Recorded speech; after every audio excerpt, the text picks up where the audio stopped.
Ambition is critical. Reset. There we go. Now, we ain't going to call you the Hopper or Ground for short. GH. Yeah. GH in the house. Mr. GH. We're back. Week off. Fuck, it feels like 6 months. Yeah, I know. It's mad, doesn't it? Do you feel a bit refreshed now? No, it's fucking worse than ever. I've been on antibiotics for the last week. What's the matter? We had our works night out. Nigel French, remember he used to play for the Swans? Yeah, French, he left Frenchy. Royal I saw Mail. it, yeah. Yeah, he's left Royal Mail just because he's a lazy cunt. Right. And he's gone to be a painter and decorator. The only painter I know is allergic to brushes. He hasn't started fucking work yet, but it was his leaving do. And we went everywhere. Madeira, chicken on the ceiling, classic in Madeira. Espetadas. Yeah, chicken on the ceiling, that's a classic. Ended up in not bar number 6, is it? Oh, yeah. Great, brilliant. He was the only ones in there singing TV theme tunes as always. Yeah. But then one of the boys from work, he got a prosthetic leg. Yeah. I ends up drinking Grey Goose out of Cavaliers' leg and swinging his leg round and took a chandelier, two baubles off a chandelier. Right. Guy behind the bar goes mad. Right. Says that I owes him 180 quid. Technically, I said it's Cav's leg, so really Cav's owes him the 180 quid. It's fuck all to do with me. Cav's is gutted. I run out today. Cav's can't go nowhere because I got his leg, and then I've been on antibiotics because I've been drinking from his sweaty leg for for 2 weeks. So there's no drinking for me, no nothing. Nightmare. But cracking day though, brilliant. Apart from bar number 7, they missing 2 baubles of the chandelier. Fuck, I was rough. I was glad we took the week off, right? Because Louis put me to bed twice in my Like that's always going to happen. No? It's good to have a rest sometimes, though, right? Oh fuck 100%, yeah. We've never really got a plan, right? But we have spoken. We have said like every now and again we just got to take a week off to just fucking because obviously we try to work and families and shit and sometimes you just need a break from it. So I don't have to have a week thinking about it. Yeah, but this worked because I knew I was going away for 2 days with my mate who drinks like fucking Oliver Reed, right? Yeah. And I was like, I'm going to be rough all that week. The last thing I want to be doing is fucking concentrating on trying to do a podcast. Oh fuck no, nobody was drinking with Louis. Oh my God. Louis, one of the boys, James Dennis, calls him PlayStation Head because Louis, he's 6'4", and when he gets pissed, he hits every wall, every person. The mate reckons, not like the old FIFA game when he press R1. Right. That's what it's Louis like constantly when he's hammered. He's just pressing R1, like running into walls and fucking trying to do fucking crowd turns like with no football. Nuisance, right? Yeah, he's we had a proper swig on a Friday. Guess we were out, we was in music, everything, fucking gets back probably 11 o'clock at night. And I've had a good fucking slurp. And he's going at me, we going on a Jack Daniels now. What time is this? That's about 11 o'clock at night. Like I drank about fucking 16 cans of Stella. I said, yeah, Lou, alright, I'm just going to go to the toilet, I'll be back now. Dived in a tent, fucking forget about it next day. He comes out of the tent in the morning, right? My mate's like, he's a bit browned off, like, isn't he, right? He's not black, but he's not white either, right? He's no Richard Pryor, like. No, he's like Bin Laden type of guy. Yeah. And he came out of his tent in the morning and it was the whitest I ever seen him, like his fucking hair was on it right now, right? And the first thing he said to me was, since you want to drink a Jack, we'll get a bottle of Bacardi for tonight. What time is this? It's just about 8 o'clock in the morning. Don't forget, mind, they got the kids with them, mind. They like the tap. Like I'm all honestly, for it, they got fuck all of them are cans, mind. They run around, all the kids are wearing Everton kits and everything. Honestly. So we goes on it all day on a Saturday. And my plates of meat were fucking killing me, right? Because obviously I'd run the 30 miles a week before. Then it's a lot, it's like the Glastonbury for fucking VW camper festivals, right? Right. It's a lot of walking. My feet were in shit state, right? Right. I think I'm going to lose a toe, right? Seriously, one of them's gone black as fuck. So I sits down, we got them carts, we drags all the beers in. Yeah. I sits down on one of them. Before I know it, I fucking kept in. Reggie and Bally are on stage, right? Who the fuck's Reggie and Bally? You know from the X Factor. Oh fuck yeah! I think the ones, where's my keys? Where's my phone? No. It's similar to them, right? Yeah. I'm out cold. They take a photo. Reggie and Bally. Reggie and Bally. In a festival. Fucking hell. Fucking random. Yeah, fuck yeah. So like what? Where is it? Right, so this is in Malvern, right, which is it's Worcestershire. It's up by, I think it's Worcestershire. It's up by Hereford. Is it like Tewkesbury or something like that? It's about 2.5 hours from here up towards Hereford, right? Yeah. So it's called Malvern Showgrounds. This place is huge, and you've got camping, like, you know, you've got family camping, general camping, which we are in, because in the general camping you can do as much menacing as you want. Right, like, I no one see, sends yeah, you to bed. In family camping, it's 10 o'clock, like, lights up. Right, you know, I see. even though we got the kids with us, we can't be having that. Yeah, yeah. Louis goes fucking murder, doesn't he? Right, So you have to like So- slide off it. Yeah. So it's like massive tents with entertainment, music, stages, acoustic stages, stunt shows, cars, motorbikes, fucking people setting themselves on fire. You know what I mean? It's all sorts of. That was Louis after the fucking Bacardi. Yeah. So there's loads going on. So we had a hell of a day on a Saturday. I falls asleep. They wakes me up. We goes back to the tent. I go straight to bed. Right. But Louis stays out. My missus, my brother-in-law, Louis' missus, a few of them stays up. I wanders out about 1 o'clock in the morning, go for a piss. Yeah. Like literally head up against the van, like I'm pissing by the van. Louis grabs me. I goes back out, stays out till 5 in the morning. Never. Honest to God. Put me to bed, and then put me to bed again. Fucking I hell. was So in it hours. goes on all night then, is it? Well, it does if you're in our fucking tent. Yeah. Yeah. Oh, Security fair security came in about 4:30. Yeah. And we told him we had 3 songs of the Stereophonics' first album left, and we weren't Right. going to go to bed. No, that's fair enough. Yeah. And, I don't blame man. I get we were shouting, "We ain't going to bed till we sung Billy Davies' Daughter." Right, security. The Take security you back in the mobile AstroTurf, like, yeah, like And the over. security guy's looking at Louis, and he's a monster.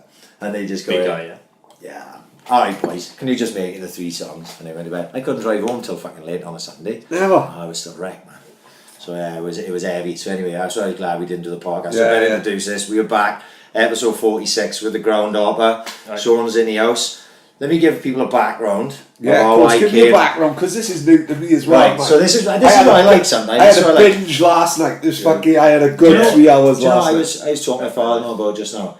Sometimes the less I know about somebody, the better. Yeah, because yeah. because you're genuine asking questions and it's come along and it's not so planned, like. But this is what happened, right? Going back during the World Cup, Sean had a video where he was in a stadium. You describe it the It's, one. yeah. So the stadium I think you're on about is Yekaterinburg. So it's a stadium in the middle of Russia. It was the furthest east ground they had in Russia. So you're literally in the middle of nowhere, right? So This is in the World Cup. in no? the World Cup, yeah. Right. So the stadium before it was the World Cup was 25,000 people, I think, Right. and to get into the World Cup to have a classified stadium it has to be over 30,000. Right. So the Russians were like, "Oh yeah, just add a few seats outside the stadium, like so." The What do you mean stand outside the stadium? Yeah, I know. So they just knocked down a stand. Yeah. Like it's like a bowl. bowl. Right. Just knocked down one of the walls. The bowl's still in shape from the roof up, but they just built a stand from outside. Right. So it's like literally the stand is outside of the stadium. As soon as the World Cup's over, just close that off, take it out to like the local club, and then close off the building again to get it back down to 25,000. No, but can them see the So where Sean was, Oh, where right. Sean was sitting was like you were above the roof basically, Yeah. weren't you? Because the stadium, the stand like angles back, right. Yeah. so everyone can see. Yeah. Of course, But you- yeah. you're so close to the top that it looked like you were above the roof. Yeah, innit? Like if it's Like, so it was this the if you- video I if you saw push- when you said, "Fuck me, I'm really high up"? Like, Yeah, Oh, yeah, no, that- mate, I was shitting myself. Like Really? I'm alright with heights, but when you feel the wind, it feels more real. And Yeah, of I didn't course. show it in my video, but if you look down, there's like little gaps in between the seats. So like I could drop my phone down there or something like that.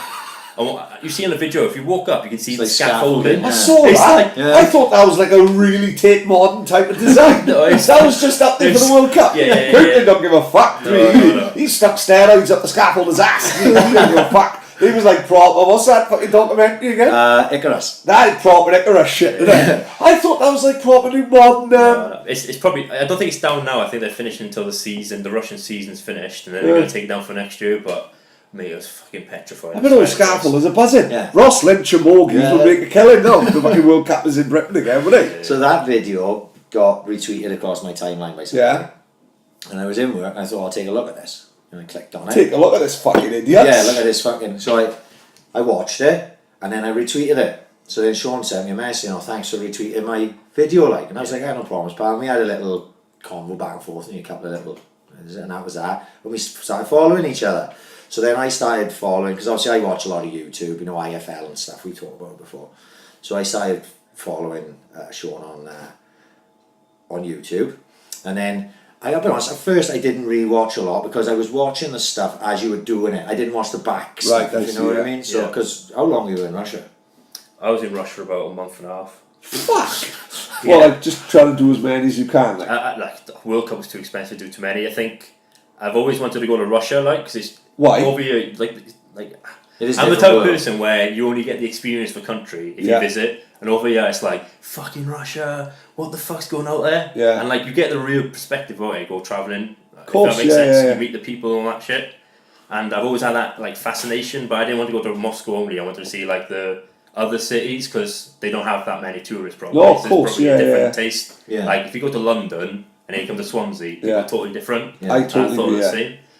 Russia was a class, mate. Like, I swear Really? to Christ, like it's really expensive to get there, really, and there's no direct flights, I think, from London. But if anyone ever has a chance to go to Russia, like try it out because like it's so cheap. I think I spent I was there for a month and a half, including like match tickets, travel out there, traveling to different cities by plane, staying in accommodation. I think I spent like $1,500. Fuck, For a for month a and a Me, half. Yeah. me and you do that in a week somewhere. won't Yeah, but we're the total opposite there. We go there, we want to make it as English as possible. Yeah. We went to Mexico, on Scott, within 3 days he had Only Fools Losses on the telly. Genuine, honestly, everyone's wanted to watch Narcos and Mexican wrestling, isn't it? Fuck that, we had Last of the Summer Wine on a Monday and that, and Only Fools Losses on a Wednesday. Fuck that, we changed it. Yeah. We're the total opposite, really, Yeah, like, you know what I mean? So, so I was following you when you were in Russia, and then obviously because we're always looking for people to come on. Yeah, At fuck first, yeah. that's what I mean. At first, I didn't realise Sean was from Swansea That was the... because when you he just told had me your that- Wales top on, didn't you? Just Yeah. had your Wales top on. Unfortunately, my accent's going a little bit. It's a bit sad. Why? When I was like 17, I'd lived in England for like Right, I 7 see. years, I think.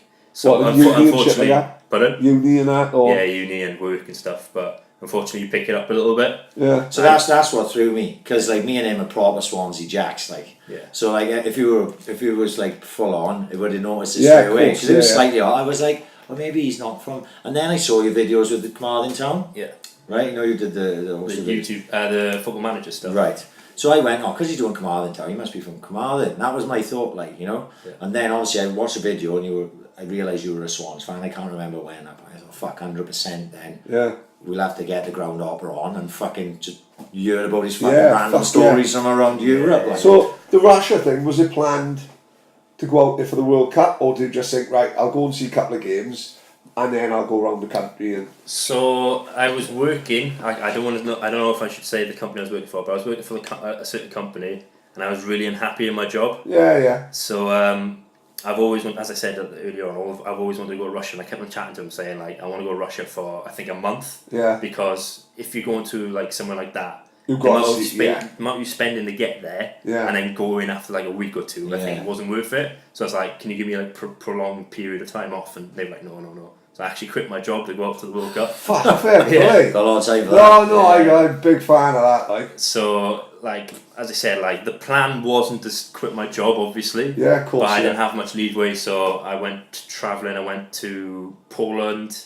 then I went to Germany, Hungary, then I went to Russia, Georgia, Lithuania, Belarus, and then I flew back home for the Sheffield United game. So that was about 2.5 months, 3 Yeah. months travelling. All under the guise of like football, or just to see the countries, or a little bit of both, like. It's both like Yeah. when you tell people you're Swans fans, you've obviously seen Swans away, yeah. Yeah, When you cool. tell people like who don't like football, like you're going to fucking Chesterfield or something like that, like why are you going to Chesterfield? Yeah. It's not just a football. Like you get there, you just see a different city that you've never seen before. Yeah. Exactly the same with when you go and travel and watching football. Like that's the excuse, but so much comes. with Yeah, it, of course, right? yeah. We funny enough, we was talking at work, me and Rob Hines, Budo, undefeated. Sweet Me and Rob Robbie Hines were talking about doing the Dortmund trip. Yeah. I don't know whether you've done... No, I don't. No? But it sounds sick. It's what? It sounds sick. It looks like we Looks talking at amazing, work and we yeah. said, that's the one that we got because we said, me We and he was talked talking about about it, like, gang, we got to Dortmund. It's like a firm that does the old thing, doesn't I it? think that's what the most expensive way you could do it. Oh, is it really? I think yeah. so, yeah. Which probably wouldn't suit you. Like, we would just be on the bus on the piss, wouldn't see Yeah. fucking anywhere. Yeah. You'd probably do your own travel and fucking, Yeah. you know what I Yeah. mean? But their stand, Dortmund, the away, behind the goal, I think, they got 25,000 people. That's Yeah. bigger than the fucking Liberty Stadium. Do you know what I mean? Yeah, It's it's mental. yeah, don't you make think any about it like that, sense, yeah. yeah. So how the fuck does that work? I'd Does love it to stand go- in, is it? I have no idea. I think it's standing for Bundesliga, but when they play in the Champions League, they have to put seats up. Which Oh, of takes course, their yeah.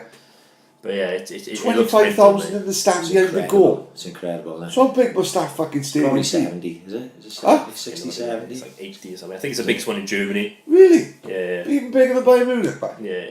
Fucking hell. I'd love that. I'd love to do that. But like the boys that I know that go, they do it like their own way. You know, flights, and Westy was sending me a message, not Westy, no, other Westy, my old man's mate, Lan's mate. And he was like, it's cheap, you know, if we do it this way. Yeah. We'd only have to ask him, he'd probably walk us through it. But we are thick as fuck, and we. Yeah, that's the problem. Yeah, we'd have to get shown. We need someone to hold our fucking hand. Yeah. Otherwise, we're gonna get arrested, lost, kidnapped. Some shit's gonna happen, and climbing up that scaffolding. Yeah, 100% naked.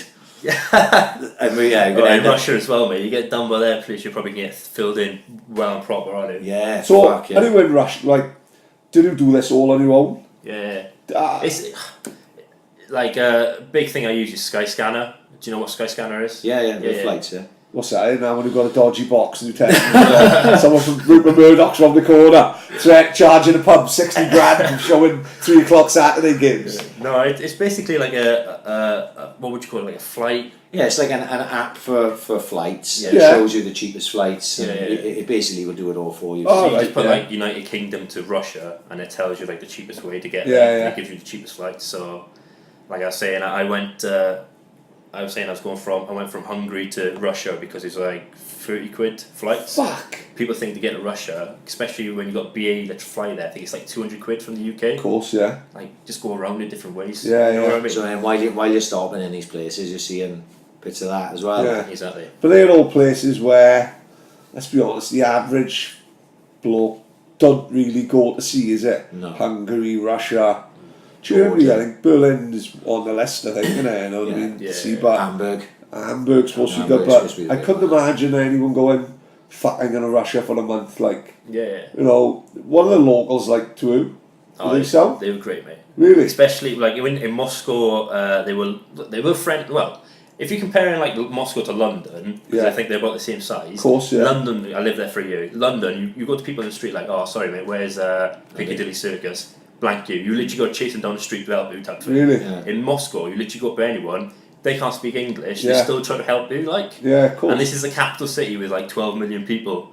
so it's decent, like. Is it built up like London, say, or is it a bit more Looks a relaxed? bit more old style, Yeah, with the yeah. fucking Kremlin and all that. It's like spread out, innit? Is it? Russia's massive, innit? So Of course, they've got yeah. plenty to fucking build on, you know. Yeah. Yeah, they don't have to build high rises to fucking No, of squash course people they in, don't, I don't yeah. suppose, are they? I Is think it- they've got like one area that's got like high rises. Or something. Yeah. Is it, how is it so cheap out there, Isaac? Like, standard of living out there is poor, I No, should Eastern Europe's like that, isn't it? The thing is, Bulgaria, right, mate, fuck. People say like living in Russia is like the standard of life's poor. The standard of life's actually quite decent there. Like the money they earn is enough for them to live well, if that makes sense. But as soon as you take them out of Russia and put them in like fucking London, they'll struggle because the wages are so much different. Yeah. So an example would be like a loaf of bread over there would be like 30p or something. Okay. And over here it's like a quid. Yeah. And it's like relative, you know. Yeah. It's when I went to Bulgaria, like, cause Bulgaria, I'm sure is like Hungary and places like that. But I was living like a king for 2 weeks because and it's not like I took tons of money with me. I was in Bulgaria for 2 weeks. We had a villa, so you self catering there, didn't you? And honest to God, we were on a bevy every day. We was proper flat out eating like kings, going fucking see the dolphins, doing all sorts of trips. Taxis everywhere because I wasn't driving out in fucking Bulgaria. Oh fuck, no. Dodgy as fuck. Fucking mental. Man. When you can't drive outside Portena. Yeah. It's like what they do, like a lot. I spent 800 notes in 2 weeks. Never. That was it. And you do it. Fuck me. We go to fucking Magaluf. We do you're thinking, innit? But like you're talking about the driving in Bulgaria, a lot of people put dash cams on their car because like I used to watch so that. I used to watch loads of that on YouTube. Yeah, I know, right? Loads of them. The kids had a thing. It was when Kian was small. They used to love watching those. They're not the proper gory ones. They're just the ones on YouTube. You know, like the crashes. Yeah. But literally everyone in Russia. Well, it may not just be Russia, but that's the way it always seems to Eastern be Russia. Bloc. It's Eastern Bloc. It is. They've all got dash cams, and the driving is horrendous. Really? You notice the driving that bad up there? When I only went in the car once. We drove from Samara to Kazan, so that's like East Russia again. Like, so it was pretty sick because we went through like rural Russia. Yeah. Like you had a lot of people like lived in wooden houses and shit. Never like And you proper remember- bought that chip shag and sister and all that. Like, I know, but what you gotta remember is it's like -30 and they got fucking wooden houses and you're like, oh, how are you surviving in the winter? Yeah. Do you know what I mean? It's just because they've been doing it for centuries. Yeah. Like, of course, all they all weathered, didn't they? Yeah. Putting faces of fucking I know. 20-year-old man covered in wrinkles and shit. To be living outdoors. But like you, I complained about the potholes and shit. Over there, it's literally like Yeah, I bet. Yeah. We were when we was in the taxi in Bulgaria, and I was sitting in the front with the driver. I was chatting away. He spoke perfect English. This driver, he picked us up every day once I met him, right? And we're driving down the road, and it's double lane, and all of a sudden he just starts slowing down, and I'm seeing thinking like, why is he slowing down? Someone's going to drive in the arse end of us. Yeah. Right. He slowed down because part of the road had fallen away. Honest to God, do you know Jesus when we got up? Where's this to? In Bulgaria. Oh, right. I think my favourite way. Oh, see, fucking hell. No. Kia Sportage with a ditch now, the wheel. When we got up in it, honest to God, he slowed down and he went round, and basically the road had fallen into a ditch that was alongside the road. Never. And I don't mean like the size of the table. I mean Proper like a Superman fucking landed in the absolute- field, like- Yeah, like the Yeah. road collapse thing. And I was like, he said, I know about that. That's why I slowed down. Yeah, but the thing is, Someone else had to be me driving. I had to drive straight in the thing is, front. it's not like this country when someone goes straight onto Twitter and tags the Swansea Council, fucking potholes. Yeah. Who do that? The Moscow Council, Putin's round the house, isn't he? It's like, You know what I mean? Fuck that for the giggle. So what came first for you? Was was it your plan to be a YouTuber first, or was your plan to do the grounds first and then the YouTube thing came after, or was it just like a mutual thing? So with me, I've always wanted to do a bit of YouTube. You obviously see all like the massive YouTubers like earning shit ton of money. Well, how old are you? I'm 25. So it's perfect time, Yeah, YouTube yeah. generation. Like, I've missed it by like 7 years. If I'd like done it 7 years ago now, I'd probably be like, because I was doing a lot of FIFA stuff like 7 years ago. But like you see the people at the top of the table, they're making like millions of quid, ridiculous, mate. and they're basically just sat in their like bedrooms, like, hey guys, Yeah. let me try some makeup on. We was talking about I got a 13-year-old daughter. There's a guy called Jeffree Star. I don't know whether he's a man, woman, donkey. Yeah, I don't know I've what never he heard is, of this right? guy. The fucking guy's a multi on his way to being a billionaire, Yeah. like, because of people like my daughter, like. And we was only talking the other week about our fight when I with KSI and Logan Paul. Yeah. All it is another chapter and a reality story that's their lives, innit? You know, it's fucking crazy how Exactly. like the high end, like that PewDiePie, I don't know what he does, maybe you could tell me. He's That video PewDiePie, games. they brought him down, they accused him of being in with Trump, and they like YouTube threatened to pull his fucking channel, you know, like Alex Jones type of shit, like, you know, that's how big these fucking YouTubers are gone, like, you know. Because like I've had a problem with monetization on my videos. So like now you have to have like get a wall. You have to get to 1,000 subscribers and 4,000 watch hours, I think. So basically, like they accumulate the amount of time people watch your videos for. And then so they stick an advert on the front, Yeah, right? exactly, Yeah. yeah. So I've not been able to get that. I got approved of it this morning. But like you talk about PewDiePie there, this guy's so like influential. I think there's a YouTube. Sorry, there's like a web page called Fiverr. So you pay people £5 and they do whatever you do. So like there's like these Indian people, right? So like £5 for them is like loads, like in packs. And so they're like, if you give us £5, we'll do anything you want. So like PewDiePie went, all right then, let's put up a notice saying Heil Hitler and gas the Jews. They said this, Right, right? this and is this what- guy's top of the table, yeah. Right. So like they got like these Indian kids just dancing on the side of the road, like gas the Jews. Yeah. And shit like that. It's fucked up. All right? for a fiver. For a fiver, like, and he's like, oh, I can't believe they did that for £5. But like that, because this guy's top of the tree and everyone's seen it, fucking YouTube got smashed to pieces from that, and they were like properly under scrutiny. So like that's why the monetization come to 1,000 subscribers, and 4,000 watch hours. But I don't know if we're gonna talk about it later on. But like one of my videos got 500,000 views. Yeah. Fuck yeah! Which one was that? Or the Llantwit Major. Is that there the was one the when 5 seconds is that when the guys were scrapping? So hang on, he went to Russia, he travelled halfway across the world, he went up to Scaffolding Stadium, nearly died, dropped in Ford 300 yards, and Llantwit Major gets 500,000 views. Unfucking believable. It's crazy, isn't it? But like again, like as So, I get monetized so for that. explain, right, because this is one thing I want to ask you, because the monetization thing, explain it to me like I'm a dumbass, because I am. Yeah. Because there'll be people listening to this that don't understand any of this monetization, right? So that video, even though it's had 500,000 views, I made a penny off you it. have made a fucking penny of it. And have they got advertising on that video? Anyway, will they advertise on the front? No, of the they video? wouldn't. If it's not got, I think. So basically, the reason that happened was it got. Sorry, going back a little bit, but it came under scrutiny because people used to put like proper right wing stuff up on YouTube. Yeah. And there'd be like adverts for like Coca-Cola before, like Right, have a Coke with us, and then like the video straight away after is like the German national anthem, like Hitler like walking through the streets of Warsaw or some shit like. Bring back Milky Bar Kid just before Tommy Robinson. I used like Milky Bar Kid with his cowboy up and on. So that's why they stopped there, like a certain one, because like you can't really stop the smaller YouTubers. Like if people just put videos up and everyone's got adverts, you can't really like look after everything. So that's why they did that. Talk about monetisation. So basically, what happens is I think you've got like 3 different types of ways you can get money off YouTube videos. So the first one, which is the most common, is having an advert before your video plays. So it's like a 30-second video that you can skip after 5 seconds that shows like Coca-Cola or something like that. The other one you have is a mid-roll. So basically, like if you have a video over 10 minutes, you can put an advert in between, and then you can get like another sponsor. So you might plan your video to have like an ad break. Of course, I don't really like this one because a lot of people, they have, because it's as I said, the 10-minute the cut off.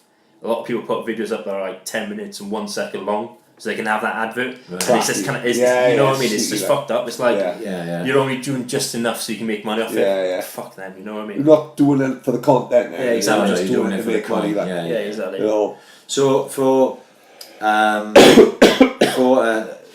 what would be the percentage of, you know, how do they work out who gets paid what then, or is it come per view or is it? So it depends on your content. So for example, I would be classed as sport, I think, because it's like football and stuff like that. So the people I'd probably attract would be like Adidas and stuff like that beforehand. So they'd be selling boots and shit. Whereas, what's her name? Like the makeup girl, Zoella, fucking massive. Yeah. So obviously Adidas aren't going to be above before her advert. It'd be like L'Oreal or some shit like that. So it's like all relative. But then it kind of works out like, how much do Adidas pay for adverts? Or they only pay like £1 million per, or whatever their sponsorship is, I don't know.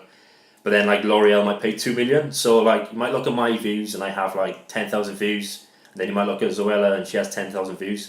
Because L'Oreal pay more to advertise before her, she would earn more money than me. So having more views might not mean that you get more money than someone else. Is about the field you're in, you know what I mean?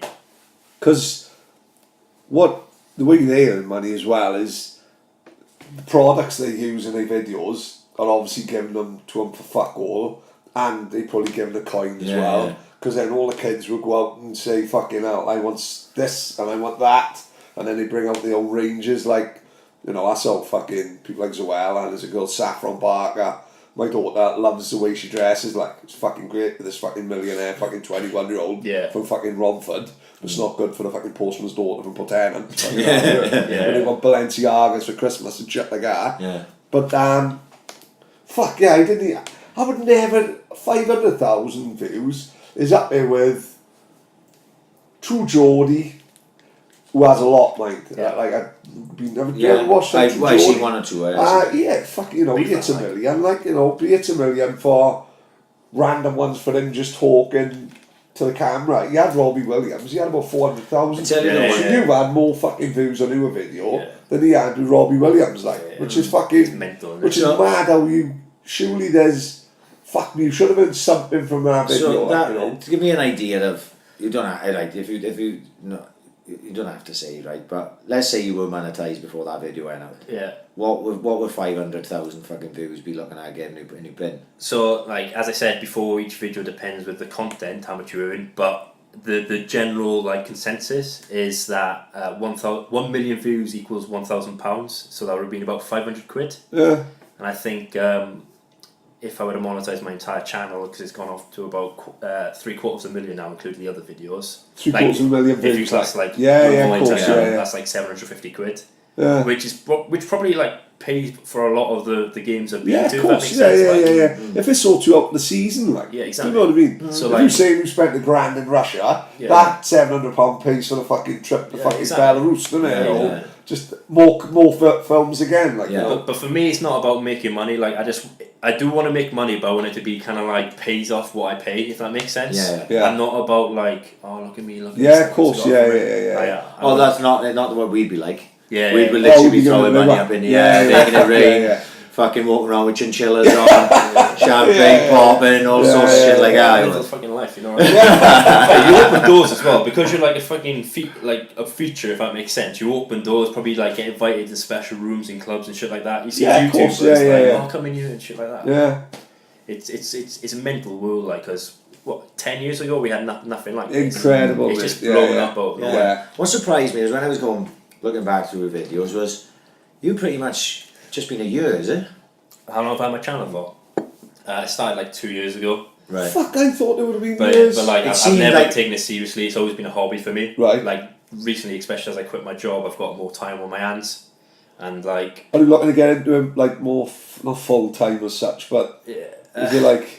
For me, I'm very lazy. Like you said about my video, I put a video up from when I went to Russia and Sochi, which is down the south. I uploaded like last week. And so I was there like 2 months ago. Right, of course, So realistically, you should have hit it well, struck all the irons hot, isn't it? Like, you know what I mean? But I'm like a perfectionist. Like when I finish talking, like the next scene has to start like a millisecond later. Yeah. So I'm just going back and forth, So back and forth. where did you learn the editing, the process of all that? Because that fascinates me. I'd love to be able to do something what do you like use? Because I have no idea. I use my phone and I use No Movie way. Maker.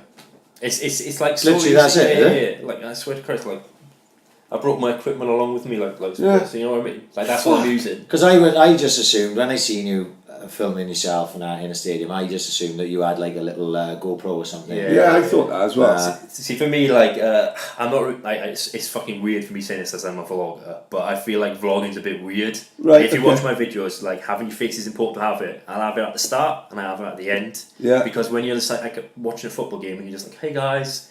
I'm here in I know Sandwich Major, Yeah. and you're just like looking at the camera. It's like, like for me, I want to tell a story. Yeah. So I'm filming the game. I don't want me to be the main story.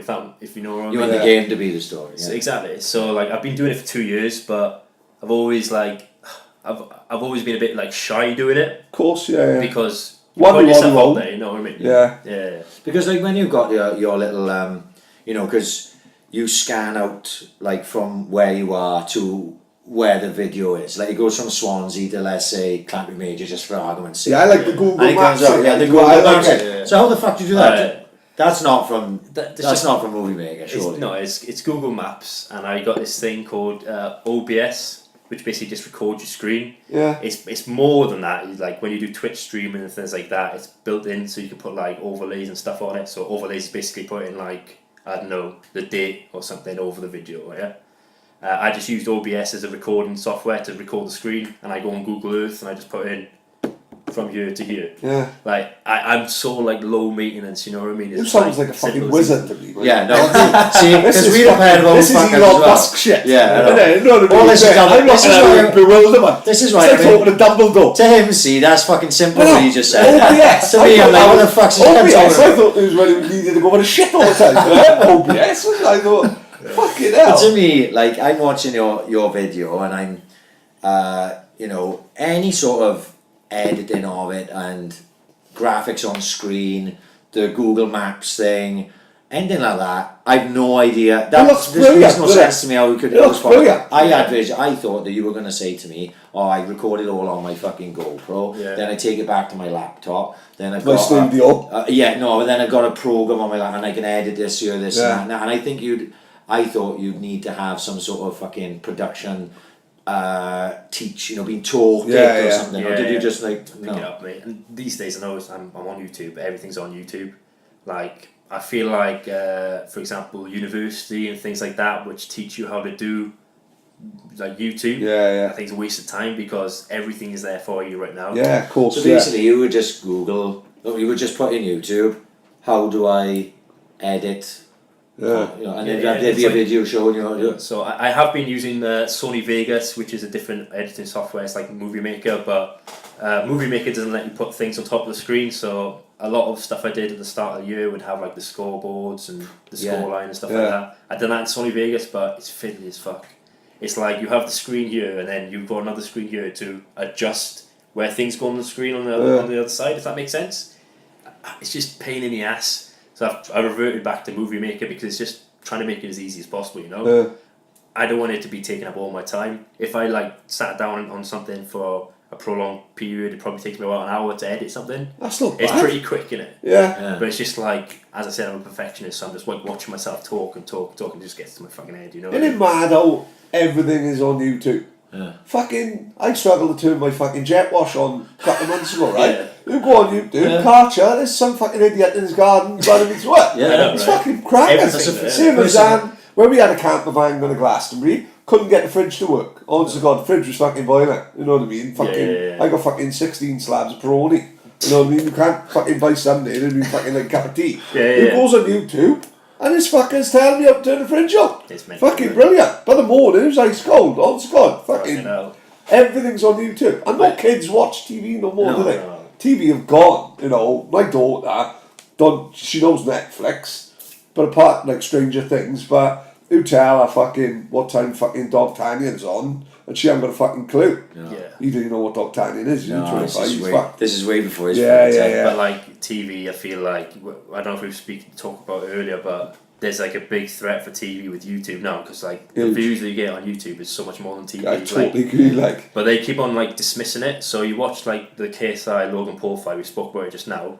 When you watch like the BBC News or don't mention Good it. Morning, they're like, when they do talk about it, but it's kind of like, oh, it's like Patronising WWE, it. you know what I mean? Yeah. But they're just doing that because like, if you big it up, people are going to move away from that platform onto YouTube. Yeah. It's like there's a massive thing now for like ITV, BBC to change, catch up, because realistically, when you got iPlayer as well, like if you want to watch a show, historically you had to get in at 9 o'clock at night and then put Of it course. on and watch it. Yeah.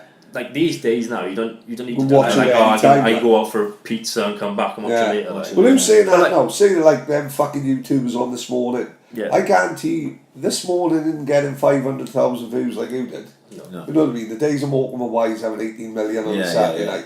You 500,000 is probably more than most TV shows. But like that's a one-off video, yeah. Like for me, I don't don't play it ever. down. No fucking house. Yeah, You got it. You got it. But for You me, know? like it's all about like constantly growing your channel. Yeah. Like having one video that has 500,000 views, and then like the next one you upload gets like 2 views or something. It's kind of like you need to have people coming Yeah, back. of course. from Yeah. Why do you think that one kicked off so much? Clickbait, mate.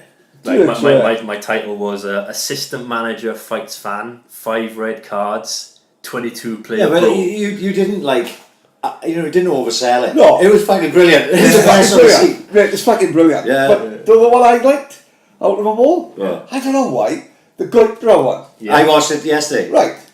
I didn't realise Goitra was in such a picturesque place. Yeah. It was It's fucking right next to like the Swiss Valley. Steelworks, right? Right, my mate manages Goitra, right, Lee John. Does he manage Goitra or Goitra United? Goitra United is when I've been. I've not been Goitra. Also Goitra's Welsh League, what? So this They're is both in the everyone. same Yeah, division. no, right? What? I didn't realise that until I watched What was a that? fucking video. I was chatting to my mate about going there. I was like, I want to go and watch the Goitra Derby, and they were like, "What are you talking about, Goitra Derby? They're literally like 50 miles apart." But like Goitra United, right, Yeah. it's Port Talbot, and Goitra's up in like So Lee John Not manages much, Goitra. The one in Port Talbot. No. So where was the one you saw? Port Goitra Talbot. United. And that's in Port Talbot, yeah? like literally like a mile away from the Steelworks. Fuck, because I've always thought, like, Goitra, what the fuck is Goitra? Is it a place? Yeah. How have they got this little team in the middle of nowhere? Lee John, like, a couple of Saints boys signed for them, like Niall O'Donnell signed for them and that. And I was thinking, well, who are they? Where the fuck are they? Is it like this little village in Port Talbot and all that? And when he put that fucking video up then, they've opened this fucking football pitch in the middle of Lord of the Rings country, you know? Fucking Frodo Baggins is fucking playing right back. And thinking, fucking hell, that's where the Saints need to be running, isn't it? Yeah. It's fucking beautiful, isn't it? Yeah. All them trees on... Yeah, at first I was same as I was expecting to see Lee John on a video and that, and then when I saw you put the table up and it showed Goitra United and then Goitra, I was like, no, Goitra United is different to Goitra that we've always known, that Meacock played for. And, Of course, yeah. Like when we was younger.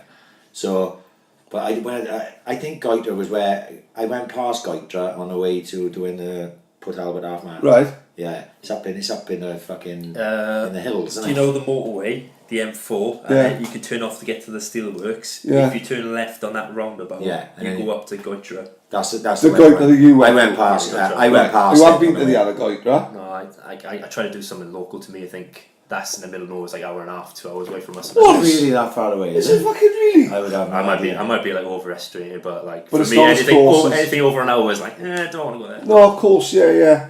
Is what started the whole thing then? We woke up one morning and did you just think I'm gonna fucking go to fucking Have a random crack, fucking yeah. I'm a massive Swans fan, right? And everyone keeps on banging on about how fucking great it's been in the Premier League. For me, like the passive football we played to get there, the Rodgers and then Laudrup, and then at the start of Monk started changing it, right? Yeah.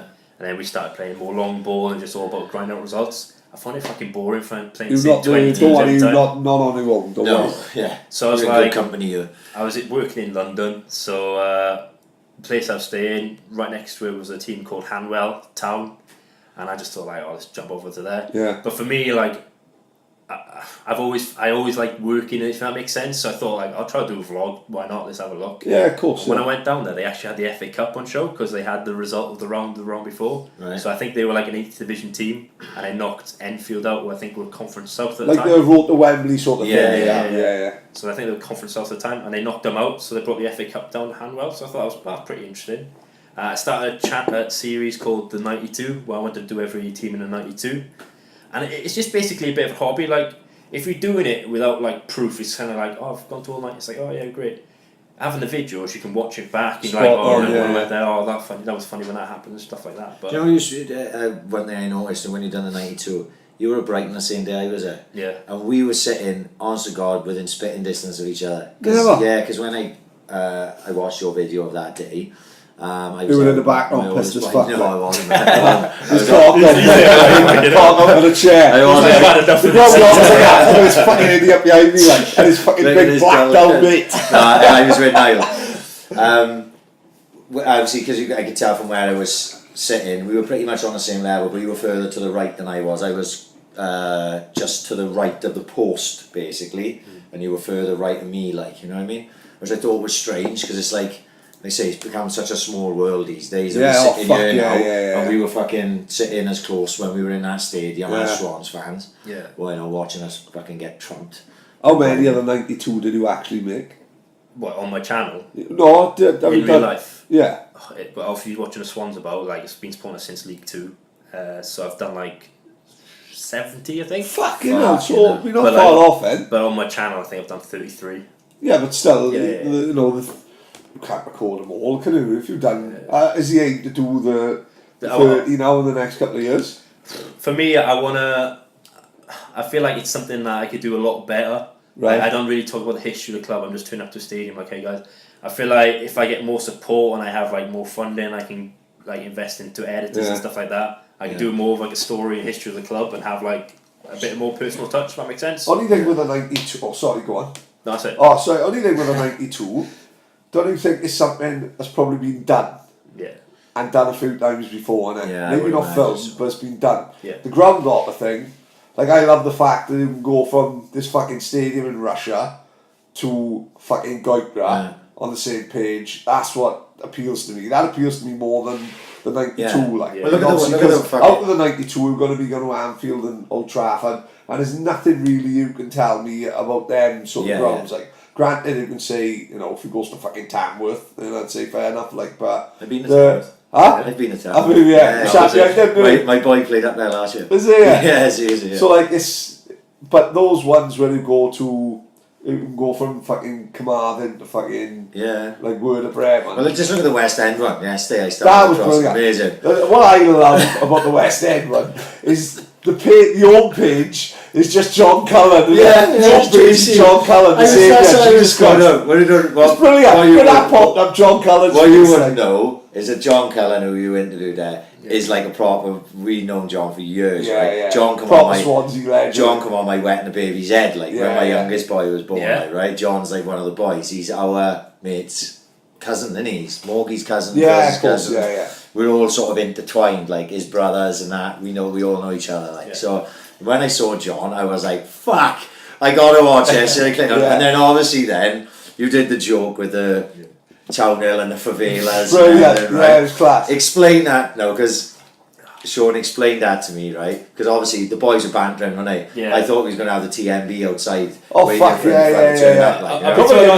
We don't want to fall out with the Saunders because there's fucking thousands of them. We wouldn't know where they were coming from. Fuck with Leanne, they might crow and wait. To be fair, like I was like expecting to come down here and have a chat, like 3 Swans fans trying together. Like as soon as that video posted out and I had so much shit, I thought it was going to be a fucking interrogation. You know what I mean?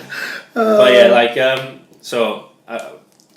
I'm guessing not everyone's seen the video. So basically, I go around like Welsh League grounds, went to West End near a club, and I was like, because I've obviously grown up in Swansea.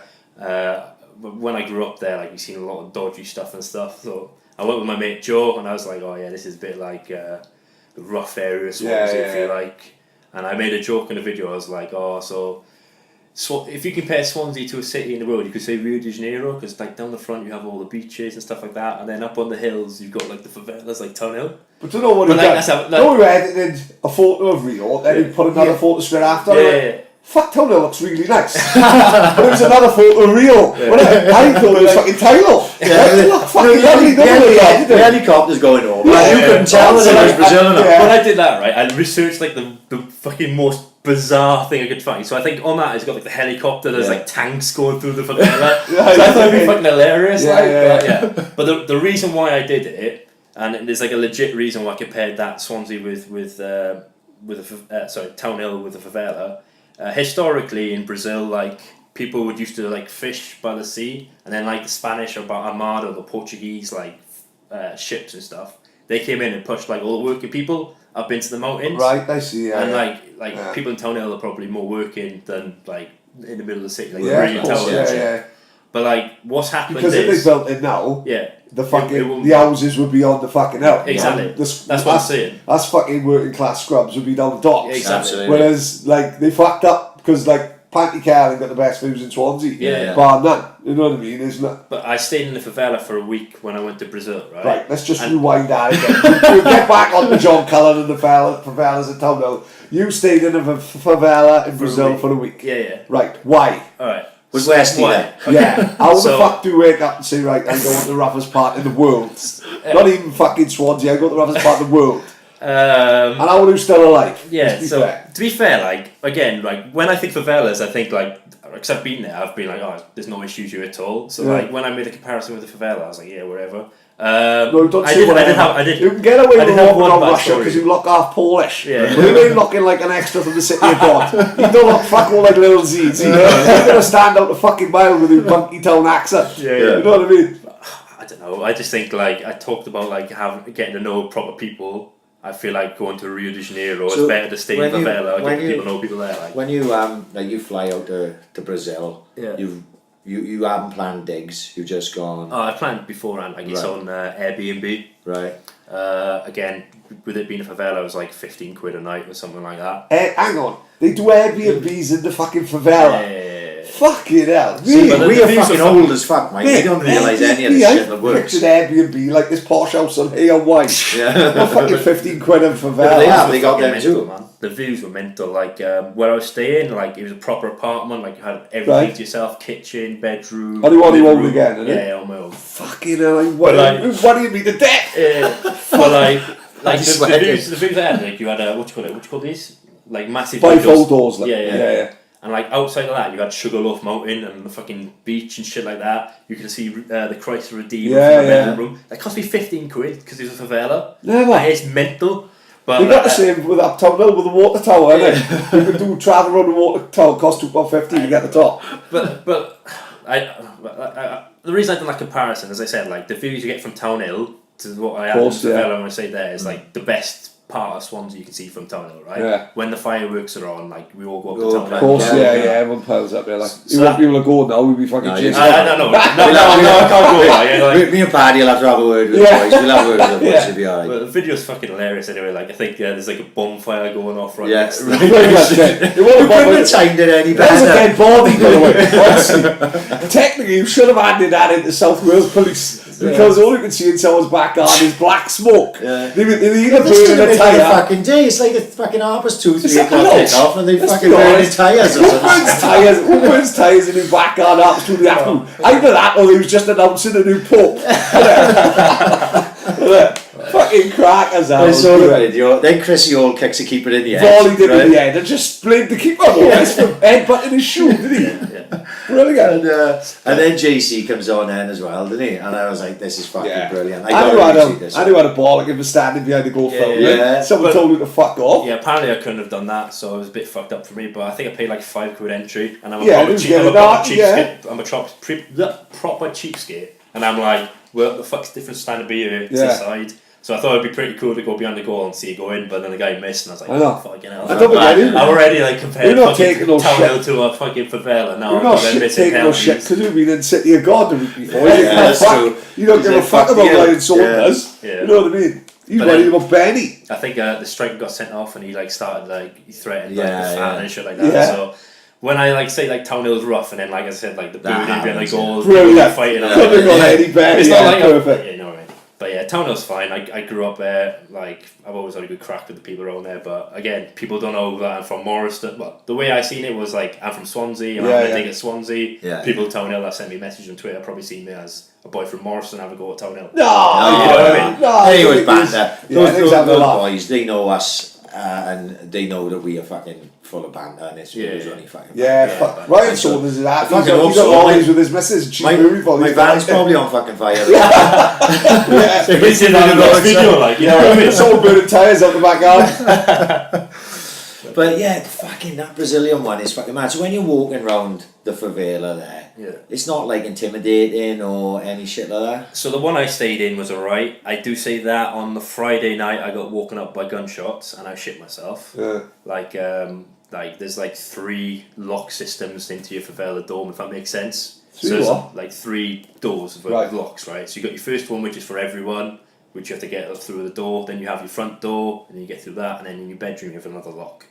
Right, so it is kind of fucked up. They ain't fucking around. Oh, what's this though? Just in an apartment? Yeah, just that apartment. Right, so you actually lock the bedroom door? Yeah. Fuck, just in case. Like. Exactly, but like on the Friday night I got woken up by gunfire and I was like, what the fuck is that? I was totally fine, like it's nothing to do with me, but like there's nothing more petrifying than sleeping as you're like, what the fuck is that?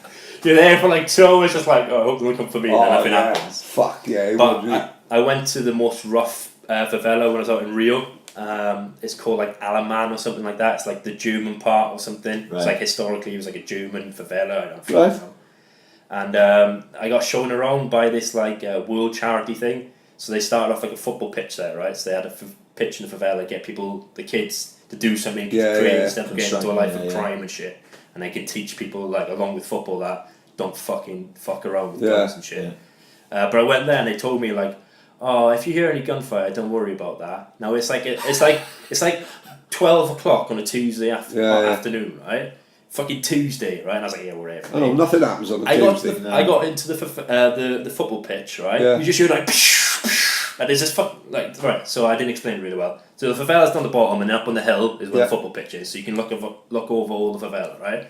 You just say on the fucking top of the pitch, looking at different areas of the fucking favela, just gunfires over here, gunfire over here, gunfire over here. It's fucking Tuesday, 12 o'clock. And you're like, what the fuck is this? Again, that's the most dangerous one, right? One I stayed in was totally fine, apart from that one time I got woken up by gunfire. But it's an experience, like, you know what I mean? Like, a lot of people won't do it, a lot of people go to bed and shit. I'm going grey thinking about it. No, it's fucking brilliant. You know what I mean? Crack, like. You risk a new life to come on here and tell us how good it is. That's me done. When we got in Benidorm. I got woke up once with firework outside Cafe Benidorm. The worst thing in Benidorm is like someone putting deep on your balls. Right? That was a good experience. I didn't know it. I didn't have the pleasure of that. Did you go to a football pitch in Rio? Do you go to like any football games? Before my channel started, I went to the Maracanã twice. I watched Fluminense and Flamengo. Not them two. I went twice. But yeah, it's totally different. Like it was like the 8th game of the season, right? And it was like a nothing game when like there's people there crying in the 90th minute because they're like 1-0 up and they don't want to concede from the corner. It's like general tears like running down their face. Emotionally it's fucking mental. Like, do you look at Have we been to the Boca Derby? What's it called? La Bombonera. Yeah, I went down there. I couldn't get to a game. Like I was Couldn't supposed get to tickets, or I was going to get tickets, and some guy sorted me out. Then Carlos Tevez signed for the Boca Juniors. Yeah. And then he's like, "Oh, I'm not giving you my ticket now." what did he say? He said that Because Tevez signed. Yeah. So like I was supposed to get. It was supposed to be Boca Juniors against Quilmes. Yeah. Nothing game. Course. He's like, "Yeah, I have my ticket, man. Fuck it." Then Tevez signs for Boca Juniors. Right, He's massive. like, "Yeah, fuck it. Oh, you can have a ticket for 200 quid." Yeah. I was like, "Fuck that." I'm gutted I didn't get it though because the guy scored a Rabona in the game. He like Rabona. So like I've been there. I've had Yeah. a look around the stadium empty, but Argentinian fans are fucking crazy. I went to watch San Lorenzo instead, which Yeah. is like the 5th biggest team in Buenos Aires, and like they were playing. What? How many teams are in Buenos Aires? It's fucking mental, mate. There's like Buenos Aires, just to explain, that's just the capital. Argentina, yeah. Also, I suppose the equivalent is like London, fucking Destiny to yeah, London. Chelsea, Ignore me. yeah. Yeah, I see what you mean. But like in London, you got like 6 teams from London in the Prem. Maybe in Argentina, there's like 12 out of 20 teams from Buenos Aires type thing. So it's like having Leyton Orient in there and stuff like that. So Right, all the teams yeah. are like And in Buenos Aires, that's where all the money is like. yeah. Because But the fans are mental. In what and way? they're probably like literally on each Fucking other's singing doorsteps. and shit like that, and people like literally threatening people for being the other like it's probably like what the 80s was like with watching Totally Swans and shit agree, like that. yeah. It's like they're kind of behind, like when I say behind, like they kind of like in live what front, the 80s was. really. Yeah. It's better. Yeah. You know what I mean? Like, I've seen a video popped up on Twitter a couple of days ago when Maradona, Guy Lineker did a documentary on Maradona. He followed him round years ago, like, and he took him to a Boca Juniors game. Maradona goes on box, like. Okay. But when I say box, it's not like this fucking.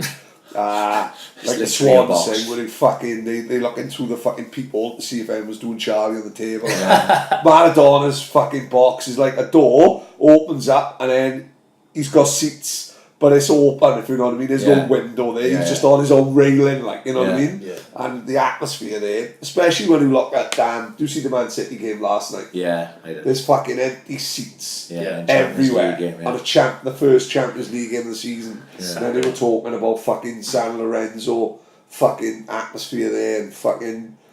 That's where did the fuck do we go wrong? Maybe not. It's commercialised now, isn't it? Yeah. Like there's like we used to sponsor. Well, I used to be with the Port Talbot Exiles. My dad's a steel worker, like worked in Port Talbot, so he's got a few mates like that.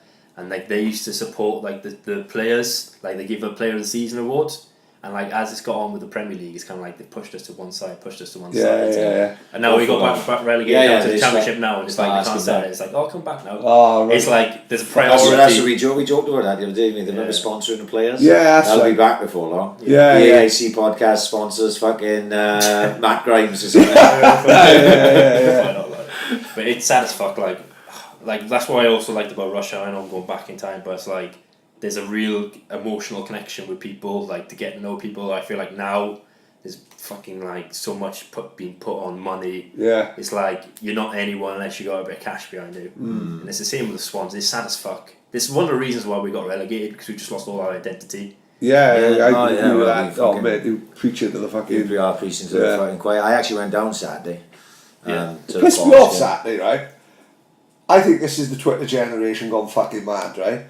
They got absolutely battered on social media on the Saturday night, Sunday, right? The problem we've got now, I know they might have been fucking awful, right?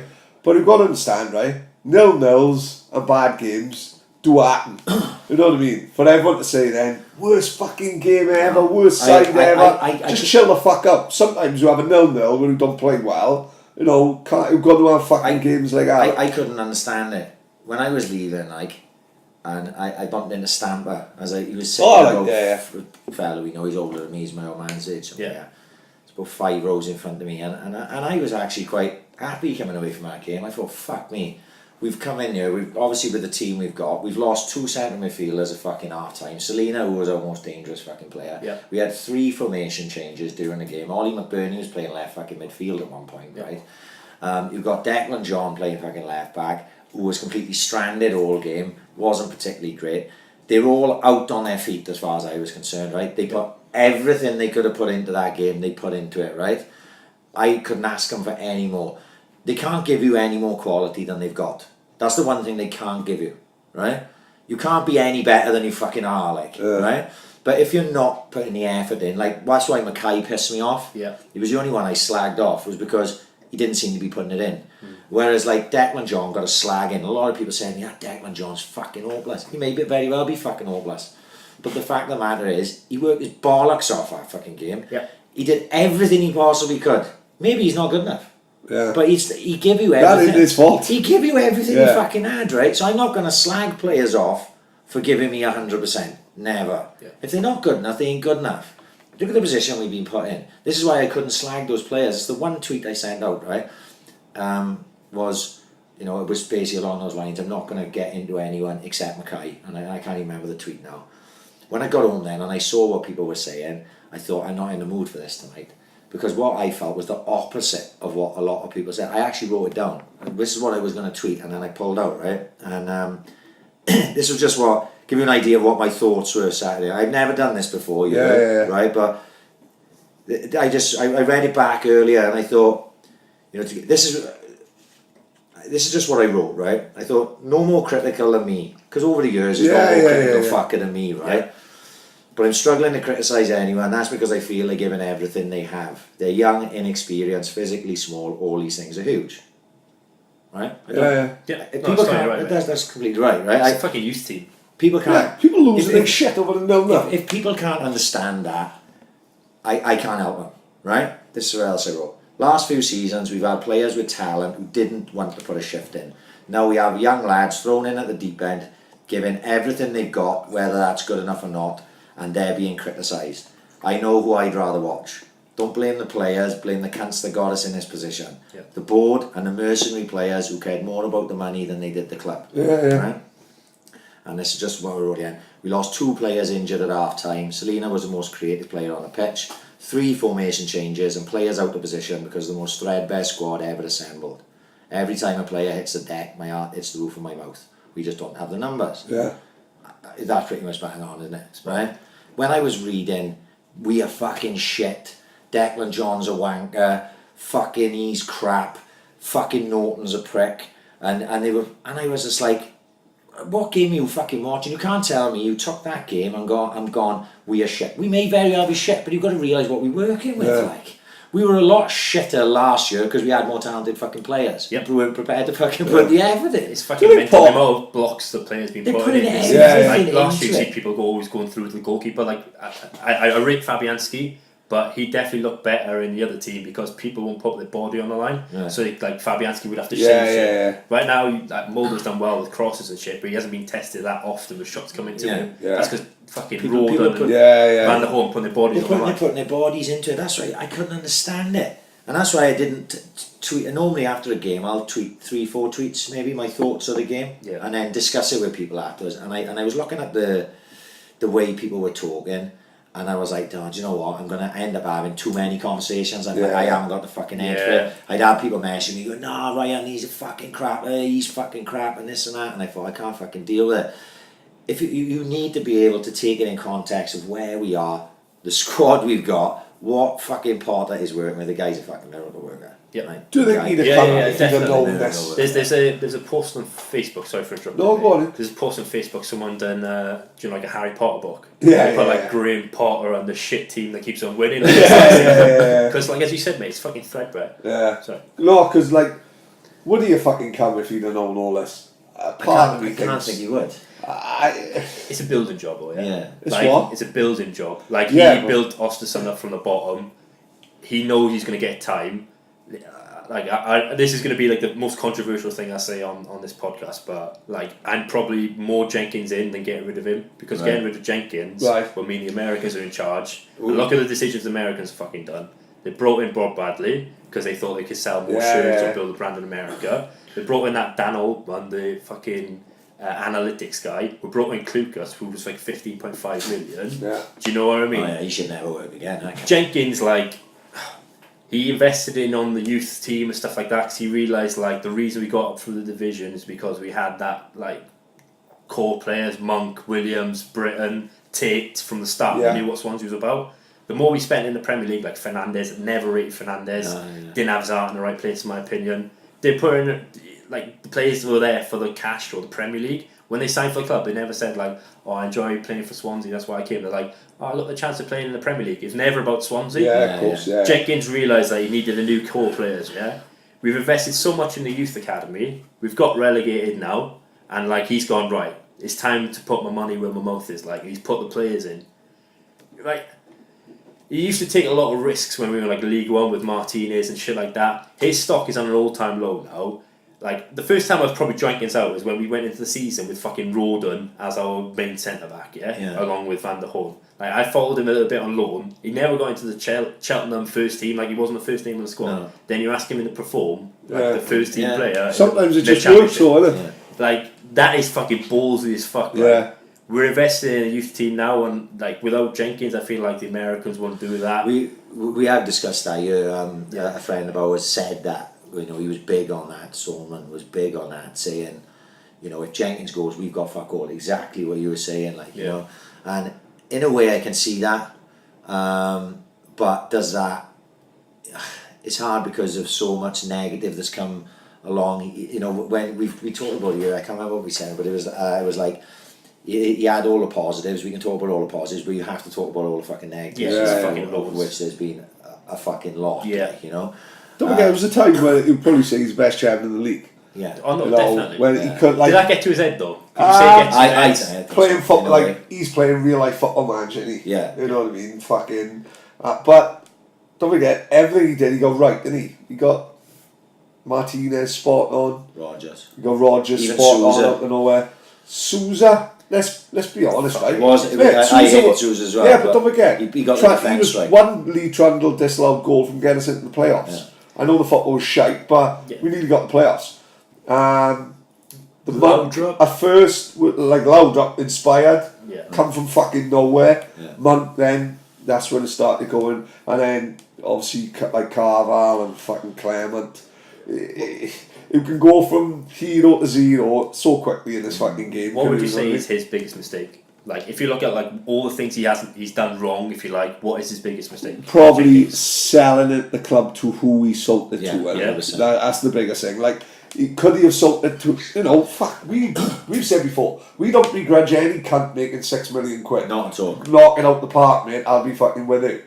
But the little things like giving himself a $600,000 bonus comes across as, oh fucking hell, that's a bit fucking larky. Yeah. Surely you've got to do this fit and proper test thing, innit? Yeah. Now he got to look at. He's a Swansea boy. Everyone in Swansea's fucking behind him. No one would begrudge him making money. But like when we got to the Premier League, I thought that's the Swans set up for life. Swansea will always be a football club in my lifetime. There'll never be another Hull situation. We're on the verge of going out of the league because we'll have this money, and Swansea as a club will be not a rich club, but it'll be a fucking financially stable club forever. But then to sell it to a group of 28 investors from America, shareholders who don't give a fuck about Swans, probably didn't even know where Swansea is. Right? Totally so like all of a sudden then, we got from our 3 or 4 Swansea boys investing in the club, running the club, to these people who don't really give a fuck about us and the fans. Maybe could have sold them to a better, you know, a better group of people. Football wise, what was his biggest mistake? There's a host of signings. Yeah, for me, I think it's not players. Because he started. I didn't believe it at first when people were saying he was making the signings and the managers had to deal with it. Yeah. You know, that happens in some clubs, doesn't it? Director of football, that Damien Comolli, he was with Spurs, he's with Liverpool. Who the fuck is he to tell Kenny Dalglish who to fucking sign? It baffled me, like, how, you know, who the fuck is he? Just because he's half of it, it's just because it's jobs for the boys, isn't it? Avram Grant, like, only got the Chelsea job. Avram Grant was this, you know, fucking director of football. Yeah. All of a sudden then, because he's big mates with like the Abramoviches and people like that, all of a sudden he's manager Chelsea, like that's, I don't think the chairman should be signing players, but when he signs Michu and he signs Boney, everyone's like, we got the best chairman. I think Michu's down to Loudrup, definitely, because when he signed him, he was like, I want to play for Loudrup. But Mawson, apparently, he fought to get, like, with the American owners, he was like, we got to get Mawson in. Really? And they're like, this guy's I'm not going to do an American. Yeah, This guy plays in the 3rd division. Better than my American accent. for Orlando Pirates. But for me, the biggest mistake Jenkins did was not sacking Guidlin at the end of the season that he came in. Given in the 6 games. And then we fucking sacked him after 3. What was it? 6 games. Yeah, but we if you remember, we had a shocking start where we had to play all the big sides early doors. And they sacked him after Liverpool lost, which I was actually at. We should have drawn. Van der Horn fucking missed a sitter in like the last minute. You know. But like you seen the players when they were playing for Greenland, they were fucking killing themselves for that because they knew what was coming as soon as he'd gone. But like he should have got sacked in the summer and brought in Rodgers. Like if that would have happened, I don't think we would have found the position. We were built again and we would have had that passing football. Do we have the chance to get Rodgers? There was talk of it. There was talk of it. I can't remember where I listened to it. I heard somewhere that he was like really close to rejoining. But the reason he didn't join because we're not giving you enough money or something. I was like, he's proven it already. Yeah, I think Rodgers, if he looks back, and thinks he made the right move, didn't he? Yeah. You know, his stock, he got to Celtic and also fucking pub league, but still, Swans. I think he even probably felt Swans was below him at that point. Definitely. After being at Liverpool. Yeah. He was a success at Liverpool. Definitely. Yeah, of course. They come the closest they have in 30 years to win the title. You know what I mean? And I don't. Gerrard done slip. Well, I don't really think people put it down to the Gerrard slip. Liverpool lost the title on a Monday night, Crystal Palace, didn't they? Yeah. Were they 3-0 up? They drew 4. But I think that was because they were like, if they were won against Palace and they would have won the last game of the season, can't remember the last game of the season, they would have been level on points with City, something like and that. they would have won the league on goal difference. So they were chasing. Like. Yeah. But I think Rodgers did the right thing for Rodgers' sake. Like you know. Yeah. No, but like he's a Celtic boy, heart and through and through. Like at Liverpool, he got ripped to shreds a little bit. It's like character this, character that. Yeah. You said it, mate. Closest they've ever got to winning the Premier League. Of course. Yeah. And they reckon for a bit hypocritical of the press, like they did like, if you remember, because the American owners, they did like a Liverpool documentary, and they followed all the Liverpool players around. Very similar to what they've done now with Man City, but everyone loves the Man City. Yeah, I know, right? But the other one, not the Liverpool one. It's like David Brent, didn't he? Brendan Rodgers like David Brent. Yeah, it was like they walked into Brendan Rodgers' house. There was a massive photo of Brendan Rodgers, a bit like my house. Big photo of me and as he walked in, like fucking Tony Soprano and Pale Me. Yeah, Pale Me. So it's like they wrecked Brendan Rodgers. Like he used to hammer fucking Raheem Sterling. I think he was just because he was a little kid who was fucking a bit chopsy and fucking Brendan would slate him. And if you remember, he had the envelope. And he said, in this envelope is a name of someone who's going to let me down and I'm going to put it there. And I was like, who the fuck's in the envelope? Like, you know what I mean? Fucking hell, who's in there? Like, you know, fucking spirit, he didn't tell him. No, but yeah, you know, with that negativity from Saturday, I was amazed by how negative people were. You know, people in the stadium. I don't know where else people would have watched it if you could stream that fucking game now. I have no idea because I'm trying this year. But, you know, I was surprised that people didn't see it the way I saw it. Like, I thought more people would have seen it that way. Like, this is what we're working with. You know McBurney's playing left fucking midfield at the start of the second half. Why is he playing there? It's not because Potter's... he's not down. Yeah, it's not because Potter's a fucking idiot and just going, fuck it, I fancy sticking McBurney on the left. Like, it's because... He's going, right, I got to work a fucking something here. You've got Norton playing centre midfield, you've got McBurney left wing, and you've got Asoro playing centre forward. On his own, right? Physically undersized massively against Nottingham Forest, right? Ref didn't give us fuck all, right? After starting quite brightly, we fell apart. The centre half mid, he was knocking Cullen-esque balls over the Declan John, right?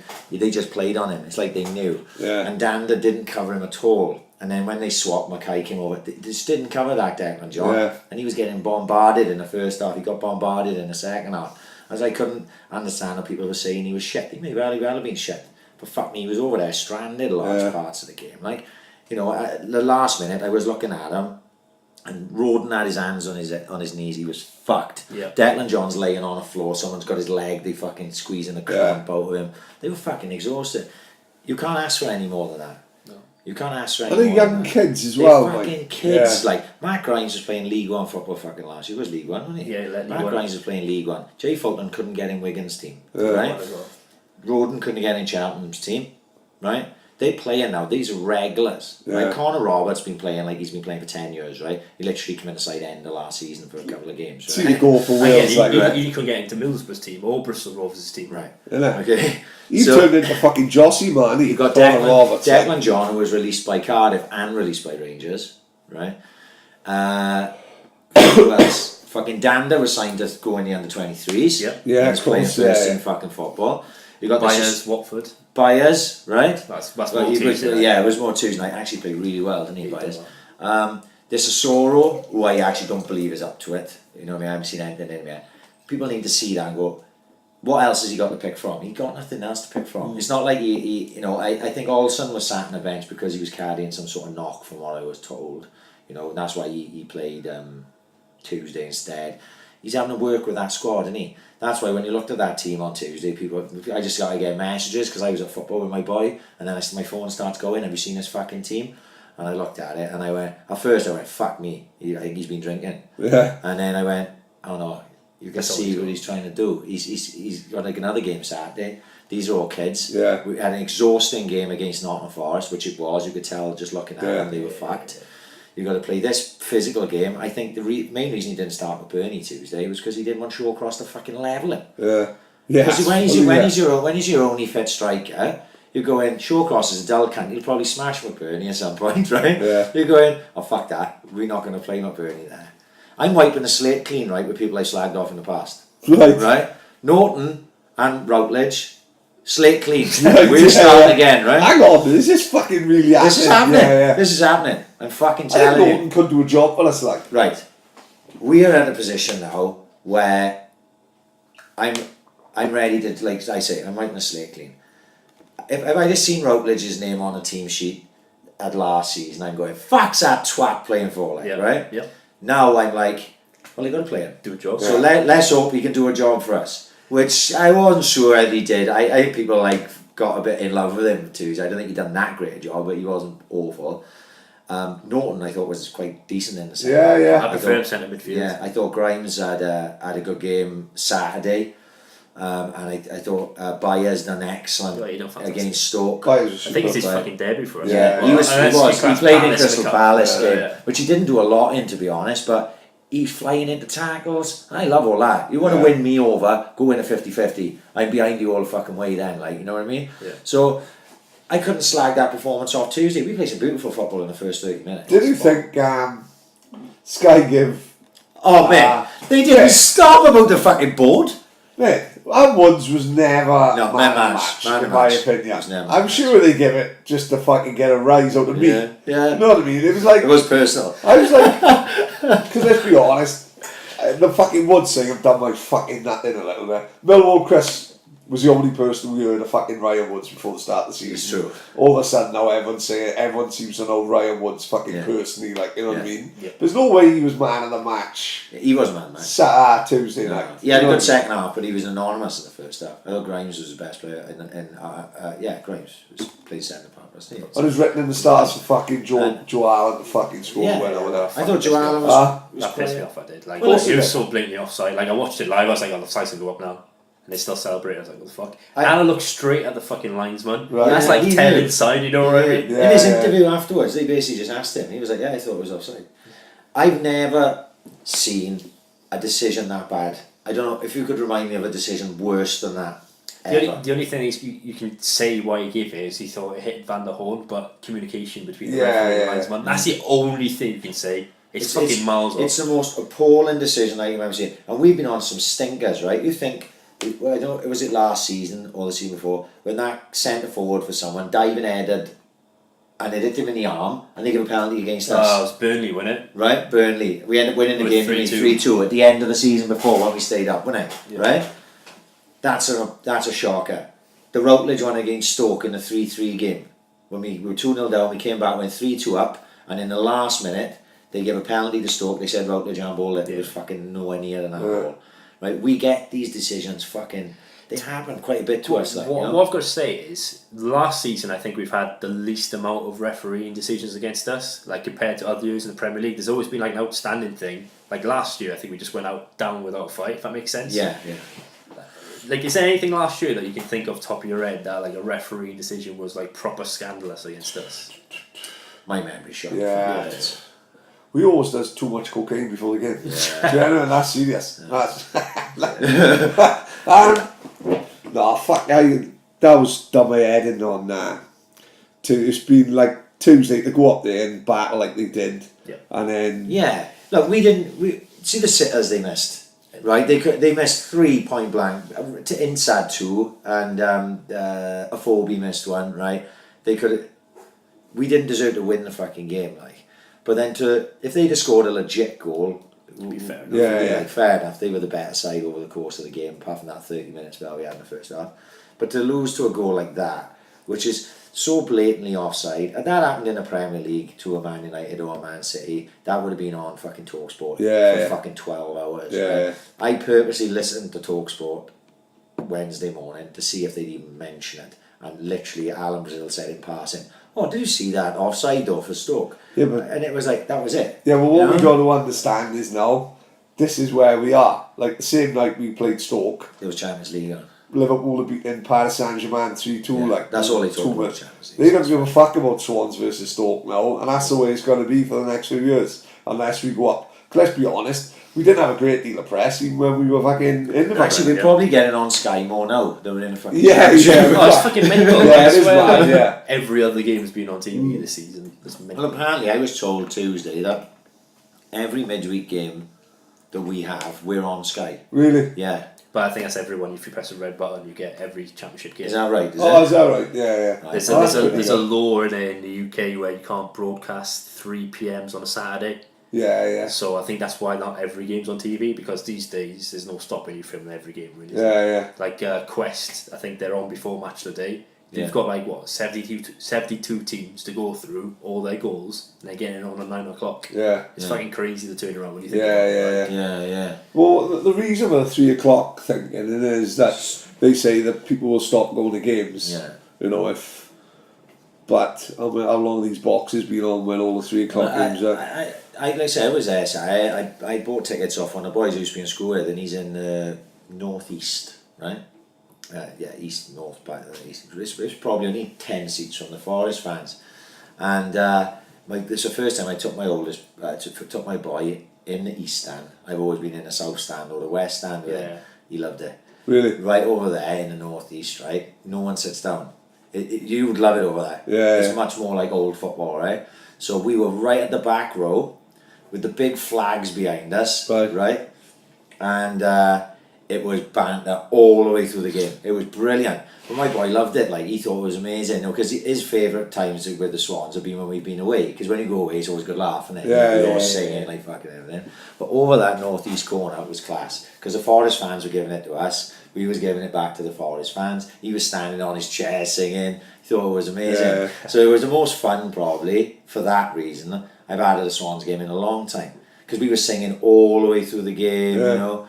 And that's my sin a lot of times, isn't it? You know, I sit in a West Stand. I sat in the Premier Club seats tonight, Hockey's Premier Club seats. It's all nice, you know what I mean? It's nice to do it once, but It don't feel like it's football, not football, no. is it? It's We sanitised. go back on to where the fuck, It's really, where have we been, like, you it's know, really I suppose. sanitised, like, do you know what I mean? It's not for me. If I was to buy season tickets now, if I was to buy season tickets for me and them to go to the game, that's where I'd be looking to go, in that northeast corner, because that's where the laugh was. You know?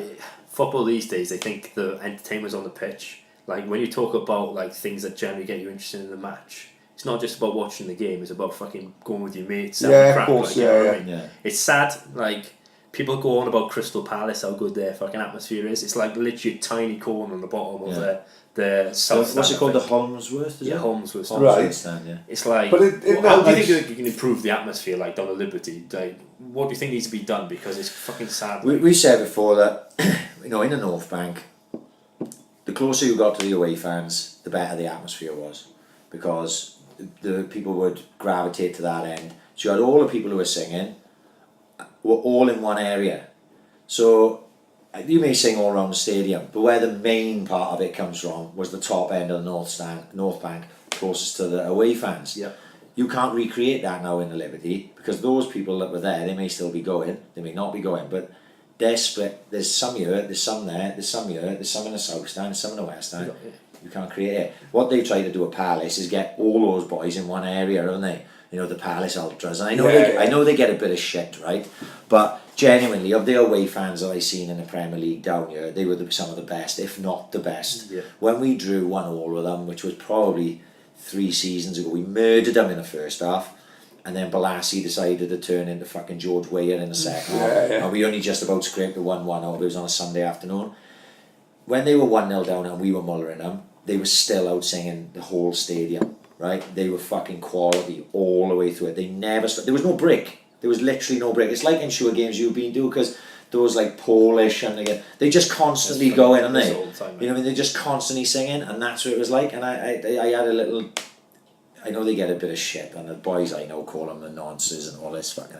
I thought I was quite impressed with the way they went on, like, you know, and that's what it is, isn't it? That Holmesworth stand. It's just that one stand, but if that keeps going, the others will get involved. The you know what I mean? atmosphere's fucking massive. When we got promoted to the Prem, right, the best atmosphere every year. I think we played Norwich or something like that. Right. Literally, like the entire stadium was singing hymns and arias and shit like that.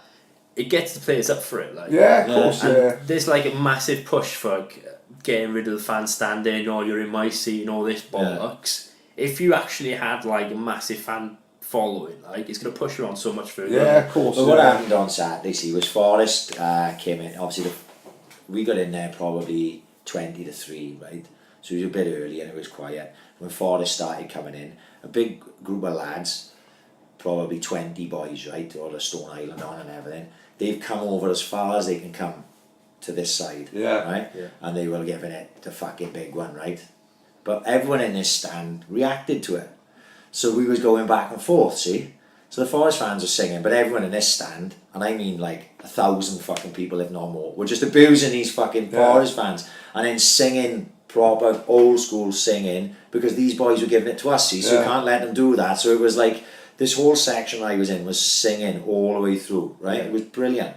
Back and forth. The band, they reminded me of the old times, you know what I mean? It wasn't just like sterile, like, you know, for a large part of the early part of the game. And do you know what happened? The fucking stewards come over and moved the whole section of Forest fans. Why? Even the people, right, that were sitting in front of them, that were just like... Watching the game, weren't really involved. They came across, they moved everyone. Because Forest had spare seats, which were in the middle, say, or further over there, and they wanted everyone out of this section, because obviously in that section you're just a fence. There's just a fence dividing you, you know. So they moved them all out of that row, and then it seemed to kill the atmosphere a little bit. It did seem to slow it down, like, you know. Because the atmosphere, it can't be an atmosphere. Like, I remember Sunday afternoon game with Cardiff where it was fucking bouncing. I think we drew 2-2. The stadium can have a good atmosphere at times, but as you said, it's a magic formula. Fuck knows how. You just got to get everyone. Safe standing, mate. You got to get everyone of the same mentality in the same area. Yeah. If you don't want to sing, right, and you don't want to be involved in any of that, go further away from your away fans, right? You can all go down the south stand and around the east at the bottom and the west at the bottom, and then when you come up closer to this, right, that's what you need. Like, for me, it's like ticket allocation as well. Like, as you said, like mixing with people who want to sing and stuff. Like, before you buy your ticket, like, yes, you go with your mates and shit, but you might want to sing, and then the person next to you is there for like the Sunday roast or something. It could be like a girl with her 2 kids. And you know, she don't want to be next to. When, you know, like I say, when we stood on the North Bank, we was all boys together. There's 10 of us, and the boys next to us are like us, because that's where we all were. We were all in the same area. We all in the same thing. Now, like you say, you can go as a group of boys, sit down, and remember that year we were surrounded by kids. Crazy. In the south stand, because the only ticket we could get was in the south stand, because I'd sold my season ticket when Sousa was fucking shit, because he'd done my head in, because he's boring as fuck. And then Roger's come back, I guess ticket, but I'm stuck in the south stand. I was surrounded by kids every game. Right, my head was fucking fried, like, this isn't me, you know. And that's where it can be. You can even sit in east stand and be sat around people who are not the same mentality as you, and then you think, oh well, I better not start singing, or I better not be passionate about this, because all these years are boring as fuck, you know. So in the other countries then, what's the difference, would you say? And what are the countries, where are the countries you've been, like?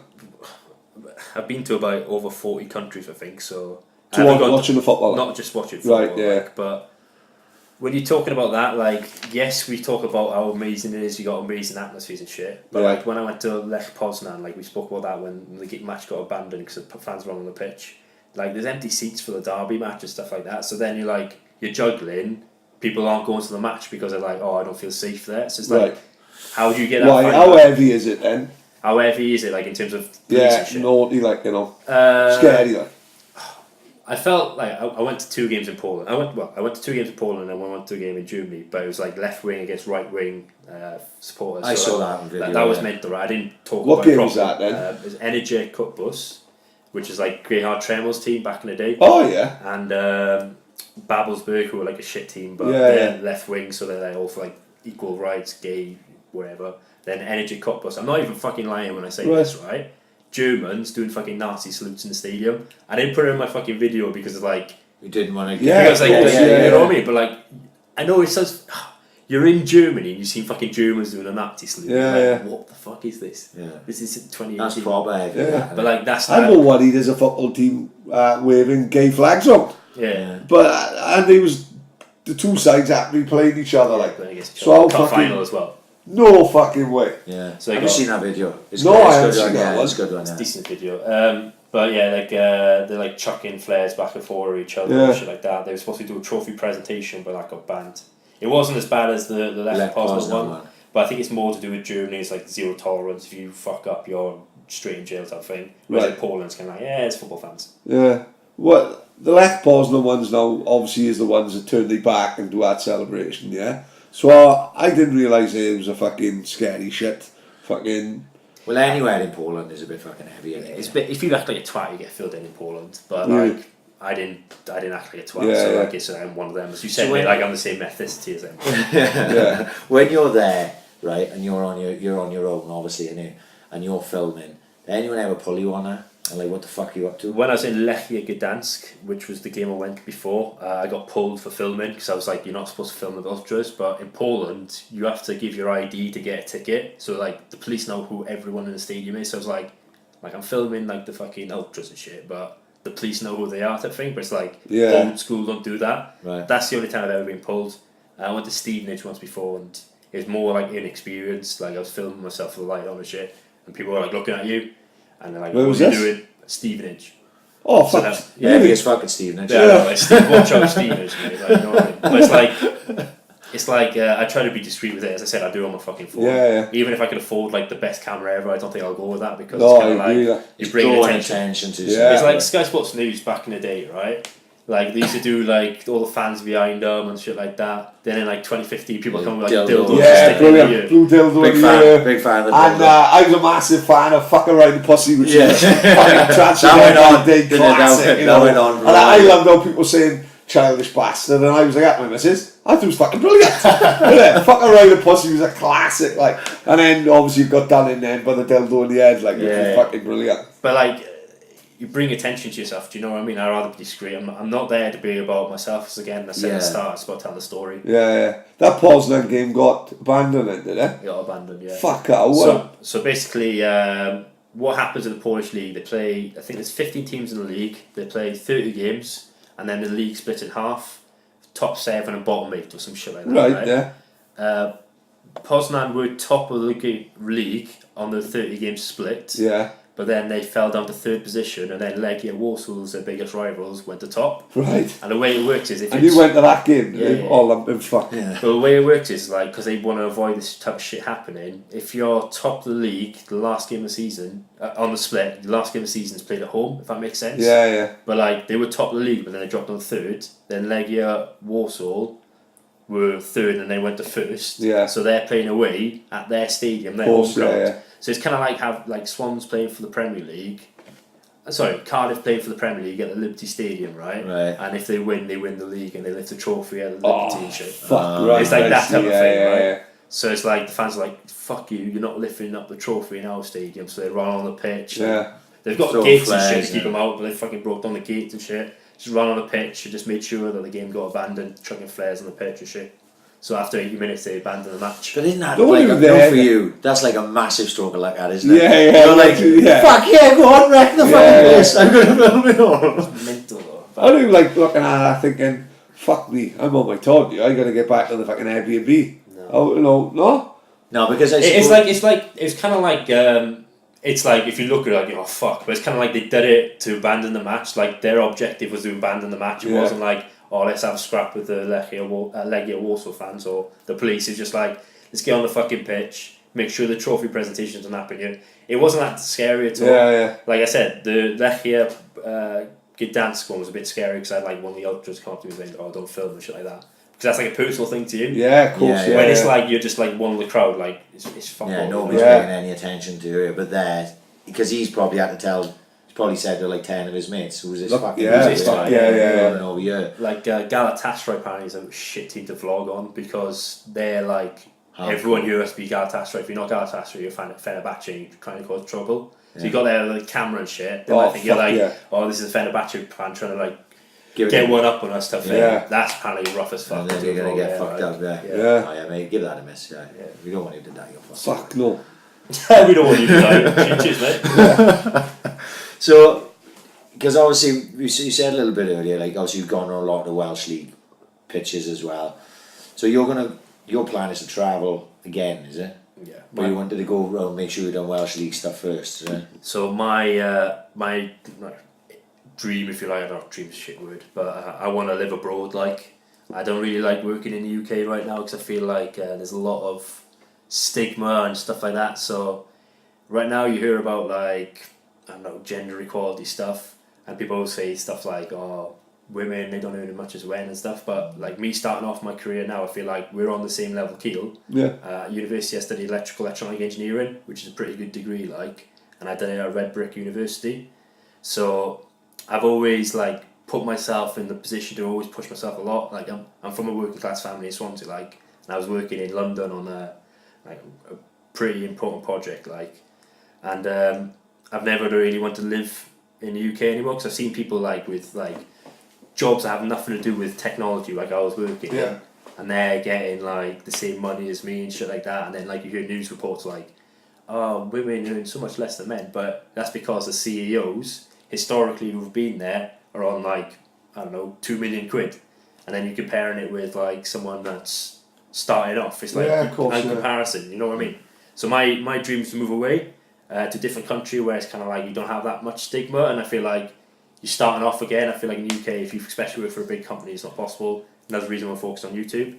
But as you said, I've done a lot of Welsh League games because moving away, I want to have like that bit of memory in the back. So if I did blow up my YouTube channel, I don't want people leaving comments saying like, oh mate, you're filming the 4th division in Hungary or some shit.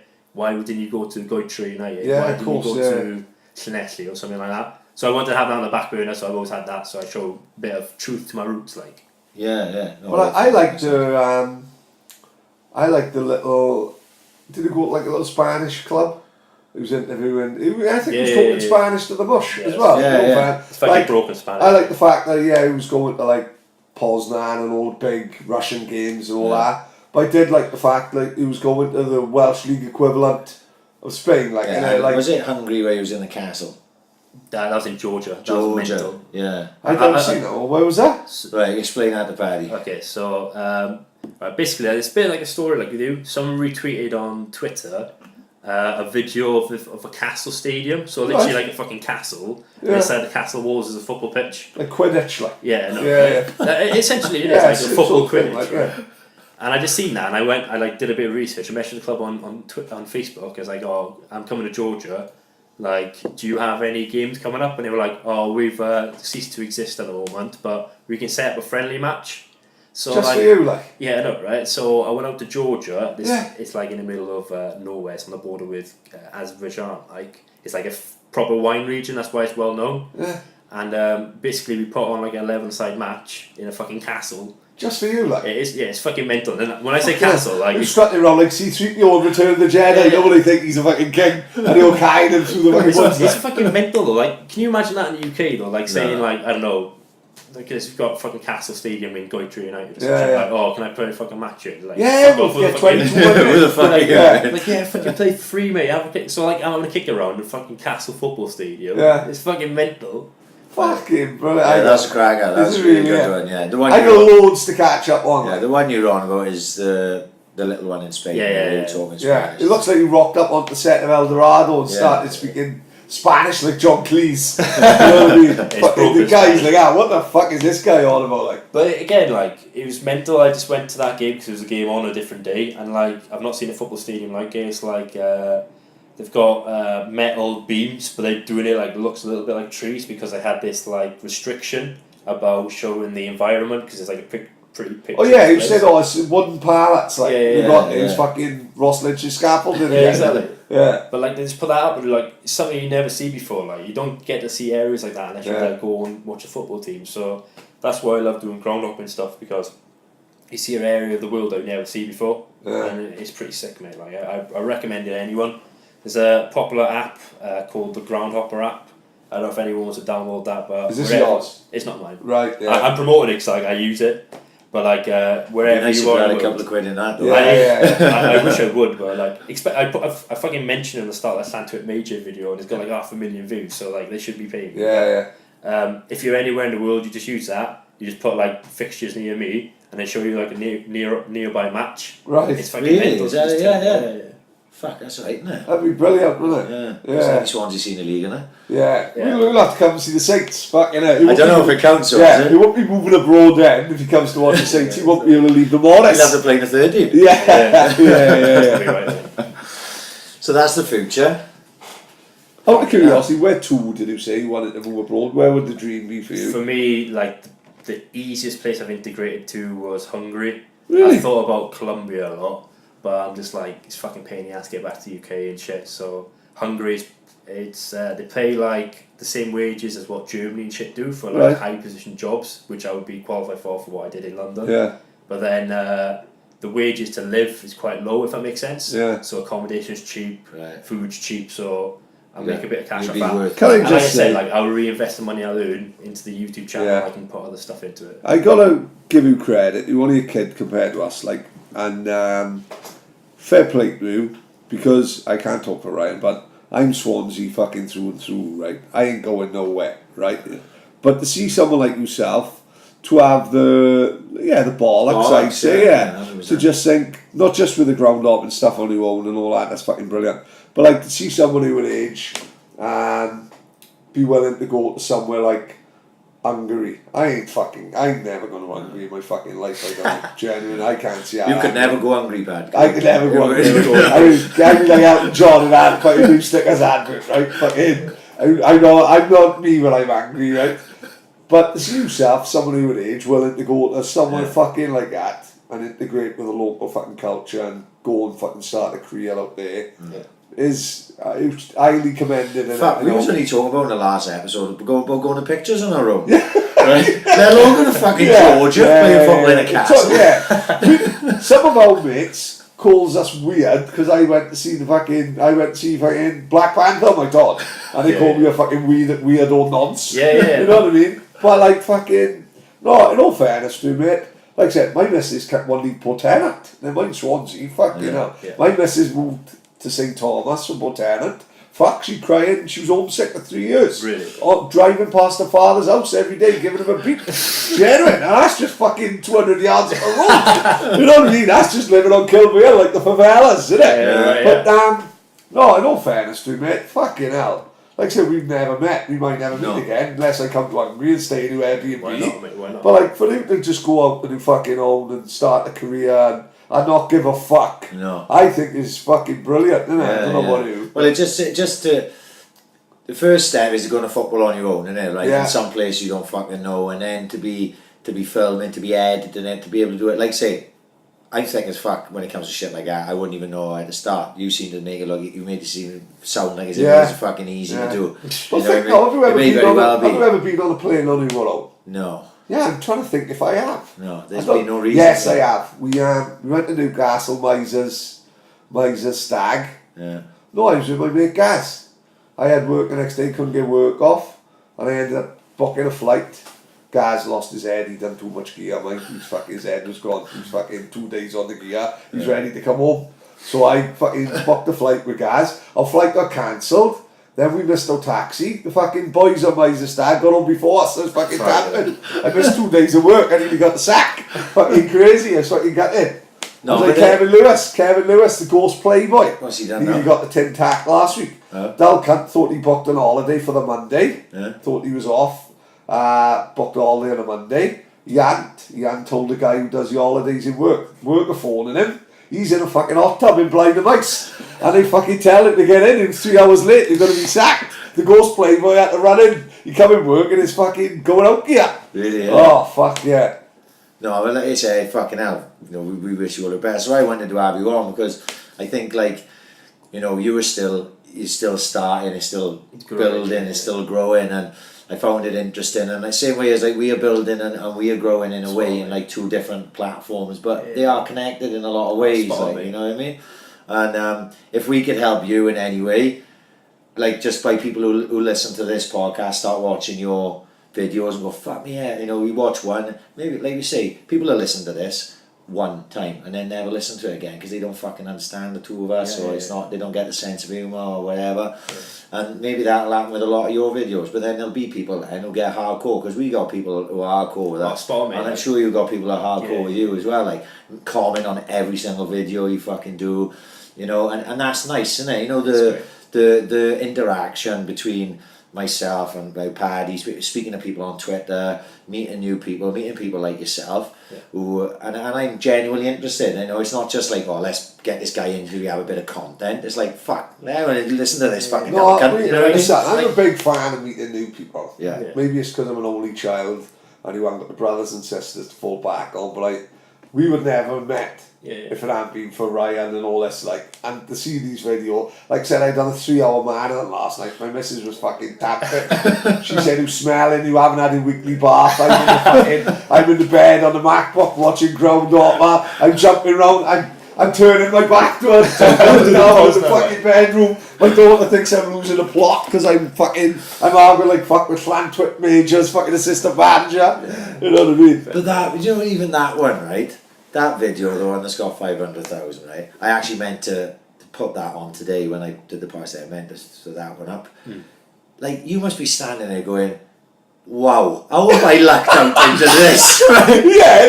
Like the Townhill one, like, when you see the smoke coming up in the garden, standing on the fucking water tower, you must be like, I'm fucking a bit of a lucky charm. They fighting, like, and they weren't fighting the other side of the pitch from you. They were literally fighting right next to you, like. The thing is, like, if I get properly in there, like, some people would literally go right up to him. Like, I'd probably get involved in shit. Like, no one fucking realised I was proper, like, incognito. You know what I mean? But it's fucking crazy. Like, I started off my channel, like, 2 years ago, and I was doing the 92, and I went to so many fucking nil-nils. I was like, oh, this chance would be fucking disaster. Now I've started doing, like, lower league or fucking abroad.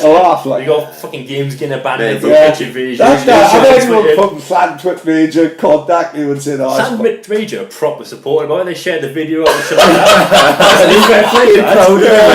Penabont, they go into Penabont, the other team, I don't think we mentioned that, they go into proper shit about it because it was the assistant manager that fought the fan. I think the assistant manager... Because the fan was a bit of a moot. He wouldn't let it like him, but the assistant manager, he had a 3-match ban or something, and he was due in that 3-match ban. So, because it's fucking Welsh League, he's supposed to stay in the stand, but let's be honest, Welsh League. Inside the pitch. So, fucking got the fucking D there, but he was like just outside it. When that issue happened, he was inside the technical area, so he shouldn't have been there. And then the fans fighting and shit like that. So like Penabont, like apologies to them because they're a proper good club. It's just a one-off, like, but I've dropped them properly in the shit. Don't worry. You should have been there the other week when we was up in the Newhead. You would have had so much footage. Fucking one pitch, fucking guy chinned the referee, and the other pitch, Penlan and West End got abandoned. They were brawling, the fucking fans were. It was amazing. Have you boys thought about doing a bit of like groundhopping stuff and having a YouTube channel? Because it's all about like putting yourself in as many different like areas as possible. So you got the podcast like this, have a little chat, then have like a bit of YouTube stuff. You can mix it. You know, generally, I hadn't considered it until literally today, because I was a bit quiet in work. I was thinking about you, and I you know what you do, and I was thinking about like. Me and him, and we've spoken about this in the past. We like to do this. But you know, people have asked us to film this, like live and stuff, and Facebook Live it and do things like that. We were like, oh no, you know, I don't know about that, like, you know. we like this, people just hear our voice, like, but if I walk down the street, like, no one knows me unless you know me, like, do you know what I mean? I don't know, I'm not sure, but I was thinking about it today, like, you know, what could we do, different things, and I don't know, do you know what I mean? If I would like to go in, if I was to do anything of any kind, I'd want to know what you know. You know, in your head, what you know, how to edit, how to do all those things. I want to know all that before I even consider it. Because if I'm going to do something, then I want to do it, especially visual, like with this we can get away with murder. You see the setup here. There's not a lot to it, like, you know what I mean? But what I mean is, like, with this we can keep it simple. With what you do, if you don't make it look good, it's not going to be good, is it? You know what I mean? No matter how good the content is, like, it's like the Pen and Bond Atlantic Major Games 0-0. Like, no one really talks about that because like you tell different stories. There's a carnage, there's a tackles going on. Yeah, so it's kind of like like I don't want to big myself up a little bit, but like No, you have to come at it so many different angles, because if I go like I'm only going to show the game today, like no one's going to fucking watch that video. No. If I'm just like, oh, I'm going to get the fans like reactions and shit, and everyone's just standing there like, hey, it's going to be shit video. So just luck of the draw, innit? You've got to be fucking adaptable to the environment. That's why I kind of enjoy it, because like you never know what you're going to fucking get, especially in Welsh League. No, you know, like I said, it was something I was thinking about today. I was like, what would we do? You know, but apart, you know, we just do this, don't we? Do you know what I mean? What else People do we do? felt like there's a podcast called MMA Wales, which I like. It's pretty good. Wallace and Ricky Wright do, but I can't always catch up with them. They've got back in, haven't they? They what? They've got back in, haven't they? That guy that works for Bay TV. Oh you know, they filmed it properly, but this guy knows how to work. He knows his stuff, you know. But they filmed it, but I don't think they put it on as an audio podcast, so I can't always catch up with them. Because sometimes you can't. Sometimes you haven't got an hour in the house to sit down and watch something, like, you know what I mean. Yeah. Funny enough, in my kitchen I got like an island, and that's where I watch all stuff, like YouTube stuff, if that makes sense. Yeah. I usually eat food on my own. My missus calls my spot. I got my own spot in the kitchen, and I'll put YouTube on and I'll just watch IFL TV and fucking that MMA Wales. The only experience I have, it was literally the other week I ran a 30-mile race, right? A mini ultra, right? Yeah. So I had thought that week about, because I had talked about it, like my running and stuff has been part of the podcast since we started it, because I did the marathon, and then we've talked about it, like, so I thought, it'd be quite interesting if I live tweeted before, during and after the race, like, not knowing if that would get any sort of views at all. I didn't know. I just viewed myself videoed myself for the race, saying what was coming up. I think it was about 90 seconds long, that was it. And then I did a video at 23 miles, right? Just saying how we were going. I did one at 10, one at 23, and then one at the end. And they probably had about 5,000 views between them. Yeah. Right? Yeah. I could probably check. That last one had like over 1,500 views. Yeah. So like, that's my only experience of it, and I know it's on Twitter, so probably people will click on it and look more than they would search out on YouTube and watch it. But I don't know. We know that people are passionate enough about this podcast that they would watch us if we filmed it. Yeah, I reckon they would. Yeah. I don't know. They would, but then it's like, again, you watch Joe Rogan, right? And I know we're talking about the upper echelon here, right? Okay, of podcasting. He's got producers there flicking back and forth cameras as it's going. I mean, look, I watched his first podcast. It's just him and his mates sat in his fucking. Have you seen his first podcast? No. It's literally like, it's even less budget than this. It's just like fucking in the corner like there, and there's like the camera they're using is like proper pixelated and shit like that. Yeah. You've got to go, like, at the end of the day, boys. Like, I know you've said like, where do you go like next? Will you be inviting stuff and stuff like that? If you just keep on going at it and like have podcasts every week and stuff and being consistent, you never know where's going to take it, because where you are now to where you started a year ago, like, you probably didn't even we've said that we couldn't have ever envisioned. Well, even now with yourself, you know, a year ago we didn't know each other. Yeah. You know what I mean? We never thought for a minute we could get. We joked about. I listened to the Ian Curtis podcast just before we had Ian Curtis back on with his brother Gath, Alan Curtis's sons. And I listened back to it the day he was coming on, because I didn't really want to cover any stuff that we covered before, so I just was going through it, and we actually joked about having Trundle on 3 weeks before we actually had him on. At that point, we didn't know. You know what I mean?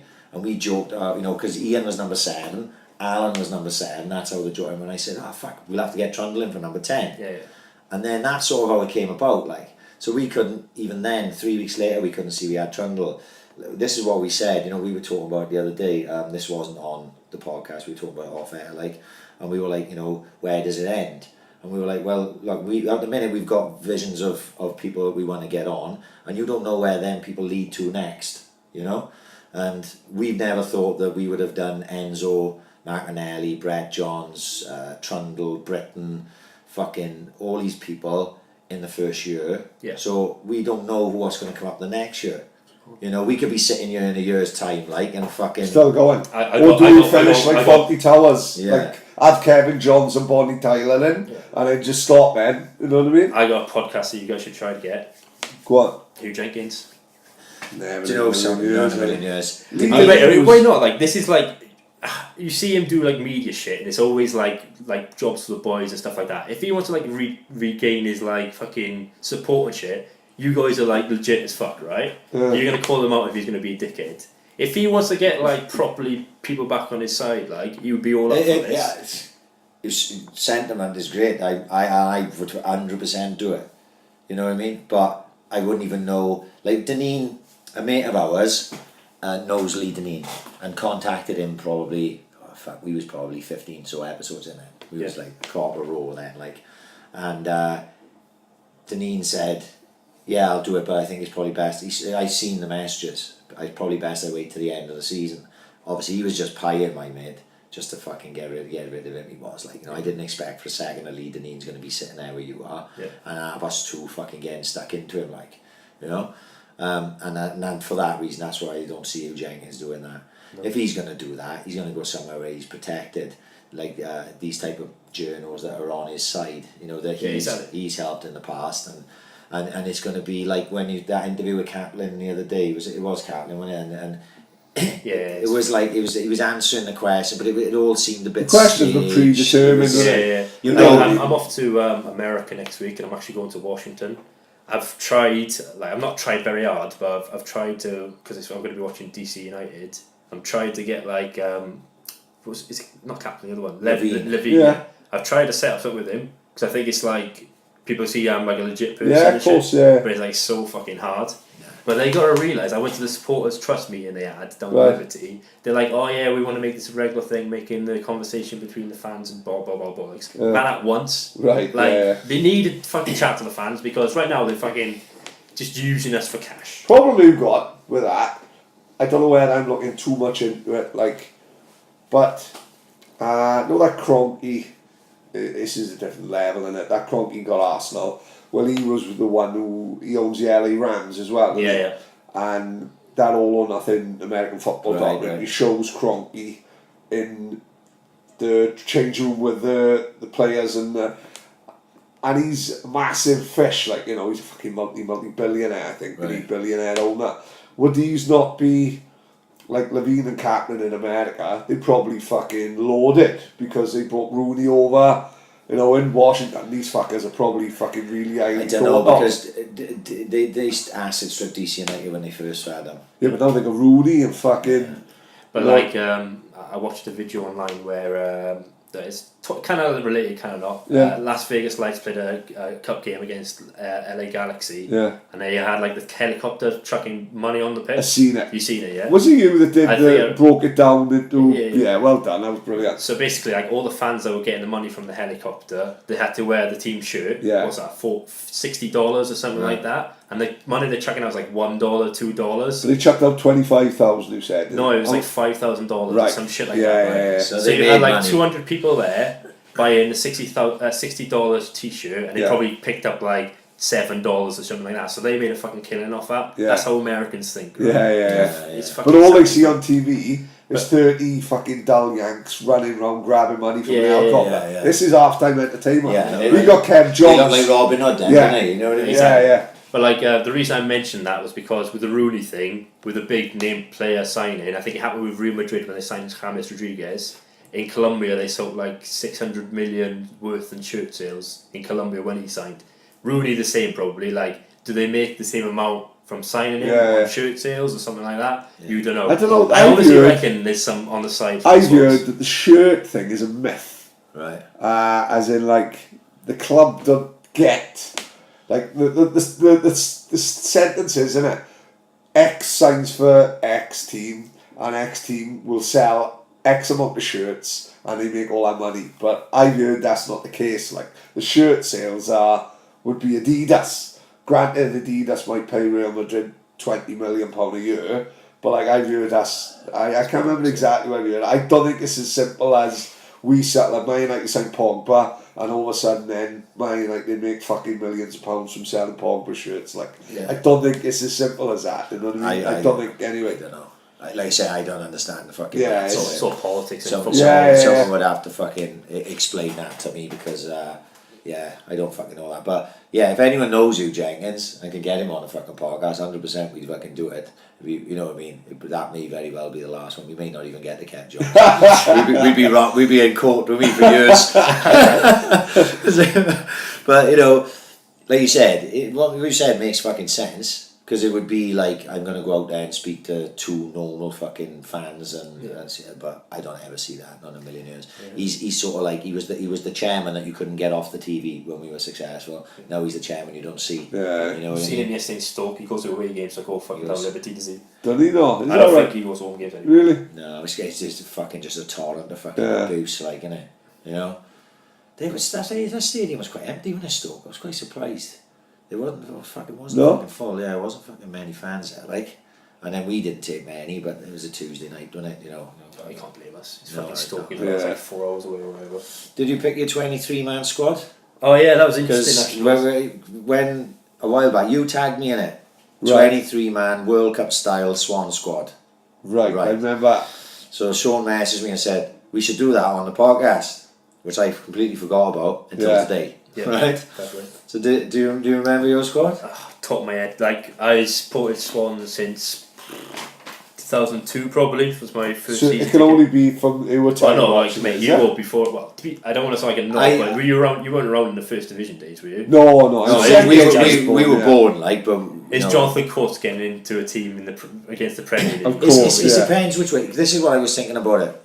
Are you picking on ability, or are you picking on your heart, like? Because obviously, it's got to be art, isn't it? If you're picking on ability as regards Premier League quality ability, you can't pick like Lee Trundle because he played in the league. You know what I mean? But Lee Trundle he's my favourite fucking player of all time. So it's like, I originally I started picking on like talent. It was like, what would he pick is the best?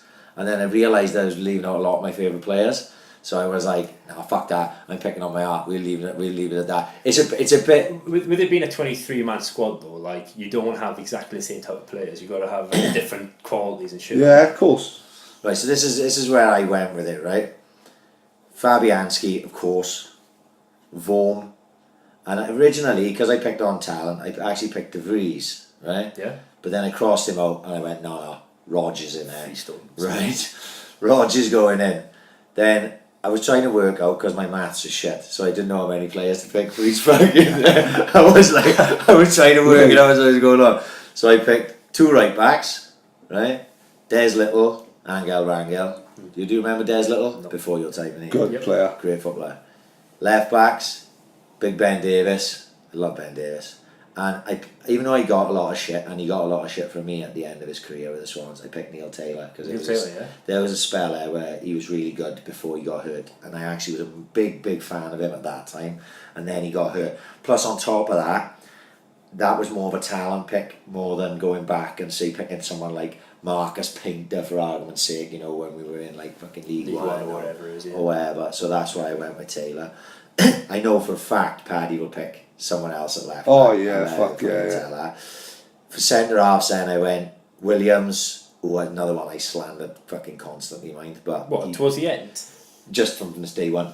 Just one of those players who rubbed me the wrong way because he used to get bullied with these big players which fucking really big name players which done Ryan's head. Done my head in. Times like he got fucking bullied by Adebayo, Ryan would be fucking going mad. Really frustrated me. But Williams on the overall of his Swans career, he was a very good signing. Yeah. We bought him cheap. We sold him high. He was a great servant to the club and blah blah blah blah blah blah blah blah blah. So Williams, Monk, Chrissy Coleman, who people forget about, like, you know what I mean? But Chris Coleman played Premier League football, like, you know what I mean? Yeah. You know? And then obviously Keith Walker, that's one for my heart, because when I was on trial with the Swans, he was really nice to me. So that's why I picked Keith Walker. That's literally it, right? Good reason. My midfield, Britton, Border, or Bodie, whatever you pronounce it. Robbo. Andy Robinson, yeah. Yeah, Andy Robinson. Scott Sinclair. And this one it may surprise a few people, but it was a guy I really rated, and I was disappointed when he left. Paul Anderson. Paul Anderson was Yeah. sick. He went. His dad said, "Oh, come near me." That's why he went to Forest. Yeah. Paul Anderson, I liked. Darren Prattley. You like Prattley? Yeah, I like Prattley. He had the work. Yeah. He was gutsy. He worked, and his work allowed the likes of Border and Britain and that to play, like, you know. Robbo as well, you know. Robbo was lazy fucker when he wasn't going to be running up and down the wing. So Prattley did a lot of that work. Gilfie. So that's my midfield. Obviously Gilfie would have to be in there. And then I did a five strikers, which are Michu, because he could drop in and play in midfield as well if you needed him. Michu, Jason Scotland, Wilfred Boney, Lee Trundle, and Leon Knight. That's what I picked. Fair play. No, I mean, Leon Knight's a controversial. Originally, I had Danny Graham. Yeah. Right? And then I went, I didn't mind Danny Graham that good year he had. And then obviously he went off the boil and he was in fucking rehab and everything. He was throwing TVs off from Meridian Tower, him and Leroy Lita. Shit like that. I heard all about that shit, like, because we used to pick up from him all the time, like, you know. Him and Leroy Lita were right on it constantly. And I think they sent Graham to rehab because he was fucked. He was on a charge all the time. And so I binned him. And Leon Knight, I really, really like Leon Knight. Really like my favourite things on his debut, he scored a hat-trick against MK Dons, and we were all shouting, "You Jack bastard, you Jack," and he thought we were all saying, "You black bastard." He's looking like I'm like, "More of a fucking." I always think that every time we sign a new player who happens to be black. I was thinking to myself, I hope the boys have worded him up. And he's not. He doesn't think this is the racist capital of the world. He's like, like, fucking hell, man. What I got myself into here. But that was my 23 men anyway. Oh my god, I just did these quickly now because I didn't think. Freestone. I thought I said Renato Sanchez. Huh? I thought I said Renato Sanchez. No. See, everyone losing their mind because they can't score last night. Yeah. Vorm, Fabianski. Yeah. I'd say the three best keepers that I can remember off the top of my head. I can't remember. Yes, I can remember Lee Bracey having the game of his life against Liverpool. Neil Cutler was good for us. Yeah, year we stayed in a league. Those three, Freestone was a fucking club, fucking legend. Yeah. You know what I mean? Did pie me though when I tried to get on the podcast. Who did? Roger. Did he really? Yeah. He fucked me off. Him and Ellis James pied me the same day. Really fucking spoiled my Sunday. I give Ellis James a ticket for the Southampton match. He sat right next to me. Is he? Yeah. Is he really? Yeah. He's a decent lad, to be fair, so I don't know why he said no. Yeah, you didn't say no, you just said nothing. Alright. Thing is with him, sorry for interrupting, you're 23, but like as you're going up now in your career, doing stuff like this and stuff like that, you've got to watch yourself. So his age is probably says something in his ear. Oh, he's on BBC, he goes on sitcom and all that. You know, he's flying. At the back, I got 6. I don't know how many we had. I had 8. I'd have Coker, Williams, Chopper Harris. The reason I didn't pick Coker because he wasn't actually our player. He was on loan, wasn't he? Yeah. But fuck. Is that being a bit petty? That pairing. I would have picked Coker as well, but that pairing was unreal. You know what I mean? Coker and Williams. I see. Pairing. Fucking hell. So I had Coker, Williams, Chopper Harris in his heyday, like Rangel, Terry Phelan. That's who you would have picked. Ben Davis, simply because he can play left back and centre half. Taylor, I probably would have put Taylor in, but I got fucking 2 left backs, so I wouldn't. Midfield then, it would toss up between Britton, Tommy Hutchinson, Robbo, Coneforth, Martinez, Prattley, Border, Scott Sinclair, and up front then, it's fucking same as everyone else, I reckon. Trundle, Boney, Siggy, Michu, and Scotland. It's a good squad, mate. Isn't it? What I found interesting from you two, you haven't said Llorente. Yeah, I could have. Fuck yeah. I could have put Llorente in. He's yeah. probably better than. He's definitely better than Leon Knight. 1, 2. But like I love Leon Knight, so I mean, so like I said, I I don't- was picking from my heart. The one season he played for us is probably one you wanted to delete from your memory, to be fair. Like fucking Yeah, Bob Bradley. of course, yeah, Even yeah. Clement, people praise him as this Yeah. fucking god, but it's fucking boring watching Yeah. his Like, football. don't man. forget as well, it's the way he come in as well. If he'd have given us another season, then he'd probably be It up is, there yeah. talk about him as he would talk about me, and people like that. Because he just come in and fuck straight off. He was so. He's a bit forgotten about. He was in so- fact, it's a fucking hell of a signing. Oh, You yeah, know, just to massive. get him in, like, you know. To be fair, when you brought him, he was going to be second choice to Baston. Borja Baston was like 15. Yeah. He was the key man, and it's like, oh, if we need to go long, we've got fucking Llorente. Fucking hell. Do you know what I mean? Another bad signing. He won. For me, I went to Chelsea with my oldest boy, and we went into the bar. And Llorente scored literally like the last header before they blew up for half time. Yeah. And we were standing by the bar, and the concourse was full, and the place went fucking mad, right? And it was such a moment that me and my son had that we still talk about it now. Yeah. You know what I mean? Like my boy will say to me, "Oh, Dad, I'm that day in Chelsea," because he thought it was. His face was scared because he didn't know what was going on, and we were getting covered in beer, right? Everything. It was carnage. I had him like this, and I was holding him, and people were jumping, so I had to jump, and I was like, "Boy, just jump with me," like, do you know what I mean?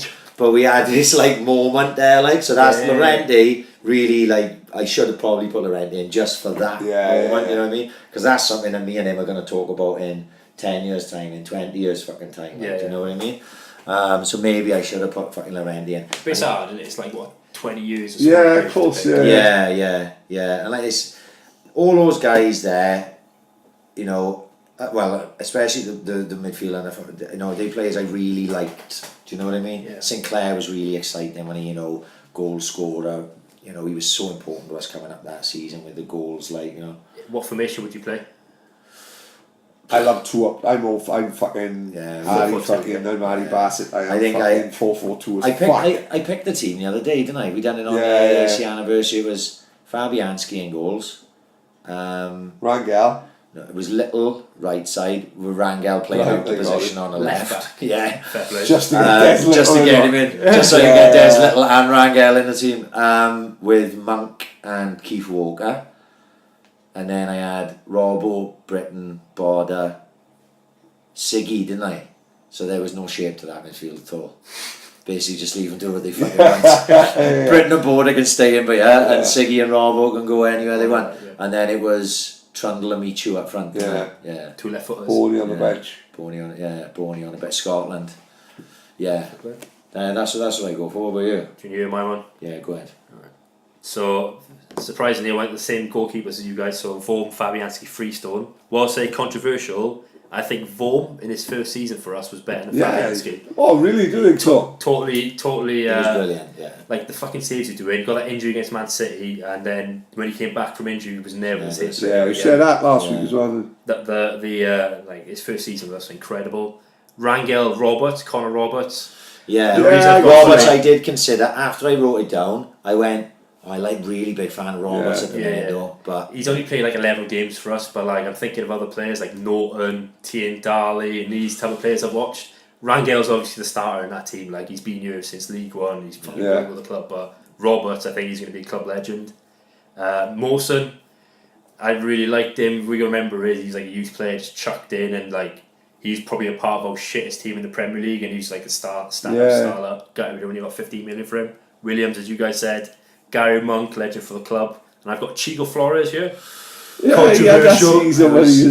I wasn't so much. I liked Flores as a character. Yeah. But I wasn't so fussed as Flores as a footballer. Like, do you know what I mean? He was too reckless. Like, you know, he was always accident waiting to happen. But that's why I loved him. I remember once there's a ball being played over the top, right, and there's like no player would ever try to get this. He done like literally like a fucking 2-footed challenge in the middle of the air, like a head height to stop the ball going through. And I was like, I've never fucking seen that before. Like that's like stuck in my memory. That's why he's there.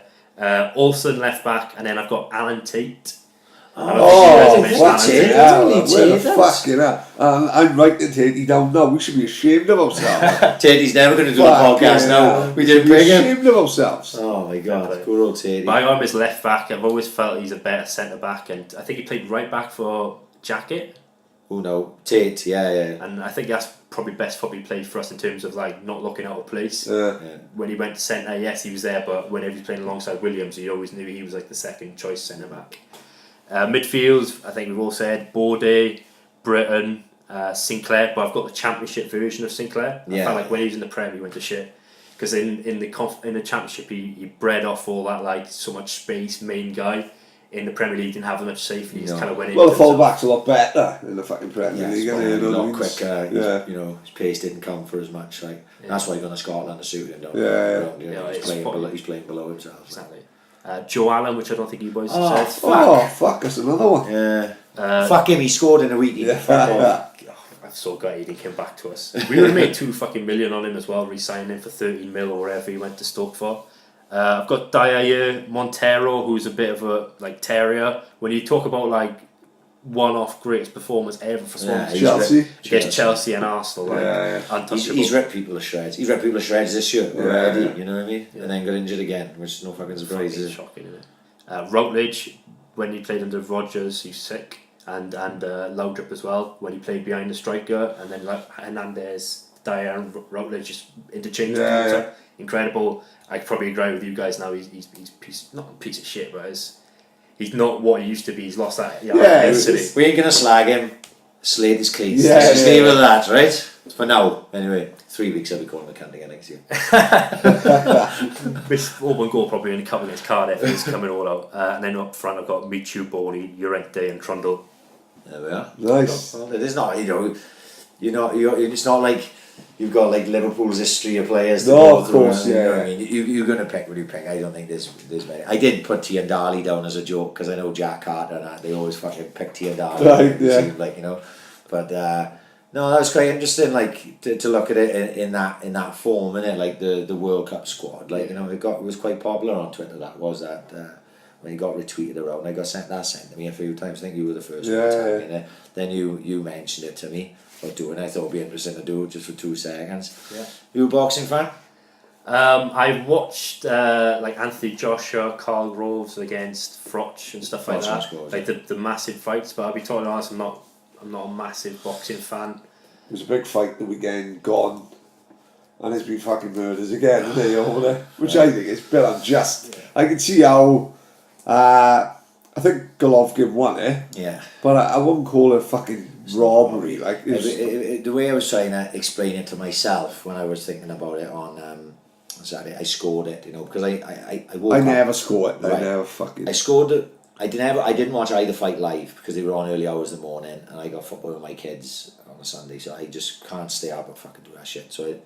But when I found out both were controversial, I scored both of them, and I scored them both 8-4 Golovkin, right?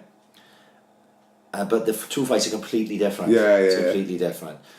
Actually, the first one, which was a draw, was a bigger robbery than the second one, which Golovkin didn't win. Yeah. But I scored them both exactly the same. Yeah. None of it makes any sense when you talk about it that way. The one that was bad about the first one, like it was like there's a judge called Adelaide Bird. Yeah. And it was a close fight, a really, really close fight. Probably a guy called Golovkin won, right?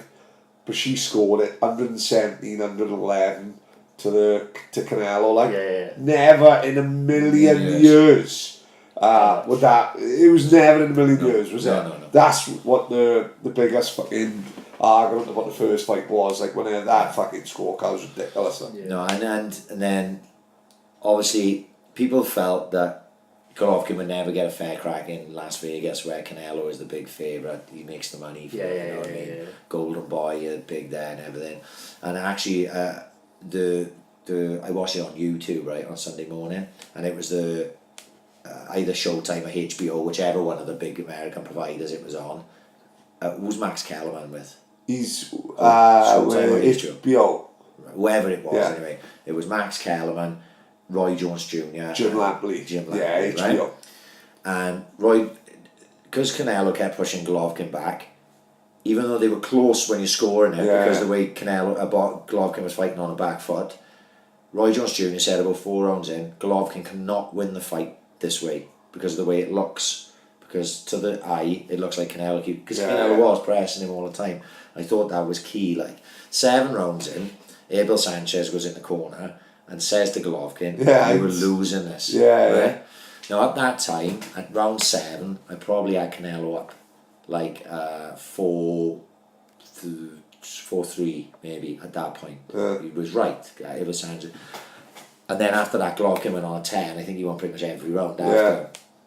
And it was a real close fight. Actually, one of the best fights I've seen in a very, very long time. Yeah, it was great. It was a fucking brilliant fight. Yeah. And then it's stained then because Golovkin doesn't win. Like, I actually could have, if they'd have given it a draw, I wouldn't have hated it. Like, I hated the draw first time round. Even though I scored at 8-4, if they'd have given it a draw, I would have gone, yeah, I can see how, because there was a lot of very razor close rounds. And it depends what each judge is scoring on. Again, because of the way it is, it's a matter of opinion. And this does make a difference. Is in Vegas, it would have been a massively Mexican crowd. And when you're sitting there as a judge, because I judge myself for the MMA promotion that we're involved with, when you're sitting there and you hear the crowd react, it could sway you, like, you know what I mean? Because if you fighting Paddy, right, and you've got 100 fans in there, and Paddy got nobody, if every punch you throw, the 100 fans go, yay, right? Even if you're trying to block that out, it could sway you, like, to the way things are going. So if you imagine in that arena, wherever they fought in Vegas, I can't even sure where it was, that would have been fully Mexican, and they would have been pushing, they would have been loud behind Canelo, who pressed forward for large parts of the fight up until towards the end when Golovkin went to go backwards. He could have swayed them close rounds, which I probably scored to Golovkin because subconsciously I want Golovkin to win because he got fucking robbed before. Those rounds are scored by the judges to Canelo. So if you have that as a draw, or you have Canelo by a round or maybe 2 even, I'm not really that gutted about that, but everything I've seen, everybody have scored it to Golovkin. Every expert. Did you see Stephen A. Smith and Teddy Atlas? Brilliant, right? Yeah. You know, people are getting really wound up about it because out of 2 fights which were very close, Golovkin won none of them, and has got really got nowhere to go now. What do you do next? Well, Canelo's supposed to be fighting David Lemieux now, which is bullshit. Which is a nothing fight, isn't it? Billy Joe Saunders made a mug of him, you know, and it wasn't a robbery that people claimed it was, but the wrong man won. So is it a robbery then? I'm sure Golovkin believes it's a robbery. Of course, But what I took away from it afterwards was it's one of the great fights of all time. Genuinely, I would say that. I think you're going to go back and watch that in a couple of years and go, fuck me, I forgot how brilliant this was. Right? Because of everything that went on afterwards. If Golovkin wins, all you talk about is the fight. You don't talk about the decision. Because it went that way, you talk about the decision instead of really concentrating on how good it was, how good Canelo was. Canelo was absolutely totally different this brilliant. Fight. He was brilliant, and I'm not a Canelo fan because of everything that's gone on with the steroid shit and the picking and choosing opponents. I felt he'd done that in the past and stuff, and then getting the decision, which I think he didn't deserve in the first. Not so much getting the decision, but not losing the first fight. I really won me over with the way he fought on the weekend. I thought he was absolutely brilliant, but I still think Golovkin won. You know, so is AJ and Povetkin this week? AJ gets wobbled this weekend. Fancy it, too. Yeah, AJ gets wobbled. I don't think he gets stopped. No, but I do think I think it's a way tougher test. Like it's people aren't giving Povetkin credit. No. What people are forgetting in the Ring Magazine rankings, Povetkin is number 3. Yeah. You got AJ, you got Wilder, and then you got Povetkin. So it's not like. Would Fury not be higher though if he didn't have that cocaine? Yeah, of course, yeah. No, it's 2 years. It's all ifs and buts. 2 years out. He's basically 3 years out the ring. You can't, say what Fury and AJ would have fought by now if Fury didn't lose his head 2 years out. And, this is probably, unless it all goes tits up, which would be devastated. You've got to look at this as a semi-final. Yep. Right. So AJ fights Povetkin. Wilder fights Fury, which hasn't been announced, Mike. No, not officially. And it's a bit of a fucking shambles at the minute because Frank Warren said it's going to be announced this week, and Shelley Finkel said there's nothing on the table yet. Yeah. So, technically, it should be a semi-final. The winner of this one fights the winner of that one in a big fight in Wembley Stadium. But this one hasn't been announced yet. Will they announce it this week? It might be announced tomorrow, just to fucking piss, you know. There's not. There was an interview. There was an interview with Eddie Hearn yesterday, and obviously Bellew and Usyk got made this week, and good fight, by the way. Right, amazing fight, and they were like, right, when are you going to do a press conference for that? And he said, well, we were going to do it Monday, but Frank Warren has said that their world tour starts Monday. I think Hearn was taking a piss of it. Yeah. He said, so we won't do it Monday because we don't want to clash with Wilder and Fury. We're going to do it Tuesday. But he thinks, well, what he was actually saying was, I don't think they're going to do it Monday. Yeah. You know what I mean? Because nothing's been announced yet. So there's still time for that to fall through. I hope it doesn't, like. And I hope they do get it on, you know. But like, that's the problem I got with boxing. It always seems to be like the big fights always been put off, like Well, Pacquiao and fucking Mayweather. Lay on about that. They reckon, right? I've heard that is close to being done again, like, which is a fight I don't really want to see. Nobody wants to see. No one wants to see it. Like. But you know, it won't make. He thinks it's going to make another 200 million. No, 200 million. Like, I don't think it would pay for that. No. The way he's thinking in his head, right? He fought a bum in Conor McGregor in terms of never having that fighting before. So he's thinking like, oh, I'm top of my game. I can fight like random people and still earn that cash. Conor McGregor like carried that, I feel like, in terms of the event. Yeah, for the casual market where a lot of the majority of money comes. Do you know what the biggest thing with Mayweather is? His ego and his relevance. And at the minute, take away the boxing away, take away in boxing, everything that Mayweather stands for, the big crowd behind him and fucking friends who he actually pays to be his friend, goes. Because he will still have the 500 million in the bank, but he's not relevant. He's not on TV, he's not a pundit, he's got nothing to do with boxing. So all of a sudden now, there's the biggest fight of the year, Canelo Triple G, who rocks into Vegas with his fucking 20-man entourage, Pacquiao's with his family, Mayweather, all his fucking cronies are fucking shouting, easy work, and it's like, because he's not relevant. You've got, even at that level, when you're that rich and you're that famous, if you're not in the public eye, you turn into a bit of a nobody, don't it? Exactly. You know what I mean? If, like, to him, no one's following him round doing documentaries on him. He is not a nobody as such, but boxing, more than any other sport on the planet, is the hardest for people to get away from. People who've been doing it all their lives, and they, you know, Floyd Mayweather was in the gym as a 3-year-old, probably. Like, his father was a boxer, his uncle was a boxer. That's all he knows. Yeah. So to give it up at 41, whatever he is, he's even as arguably one of the greatest boxers of all time, the richest boxer of all time, without a shadow of a doubt, he's still finding it hard to let go, like, you know. And that's why they're talking about a Pacquiao fight. I got no interest in fucking seeing it. But if they make it, it actually makes Khan and Brook closer. Yeah, of course. So if they make that fight, and then that forces Amir Khan to fight Cal Brook because he got no one else to fight, then I'm all for it. Yeah. You know what I mean? You fucking carry on, like. But because otherwise Khan's going to fight Pacquiao. Yeah, exactly. That. So I'm actually thinking AJ will have a harder time than people give him credit for this weekend. It's a good card. I'm going to watch it. Did you, just before we fucking wrap it up, did you see what Nigel Davis did? Yeah, class, nice touch. Do you know who Nigel Davis is? We had him on the podcast. Touch Far-Fetched, right? And Nigel's a nice guy, genuine fucking nice guy. One of the biggest podcasts we did. He was fucking full on. He was a good laugh, and he said some things which fucking people, like, you know, enjoyed anyways. Put it that way. But I saw that. So it was one thing that got retweeted across my timeline, and it was a lady. I don't know who she was. I don't follow her. I don't believe anyway. And she was saying that her son had been on the bus to go to Stoke, and he'd left his Swans top on there. He just had it. You know, don't ask me how he fucking left it on there. I was doing. People were retweeting it, and Nigel commented and said, "Look, I'd like us up the Touch Far-Fetched," he said. You know, he didn't say he was going to say. I'd like to buy him another top to make sure he doesn't go without, because only a kid he was.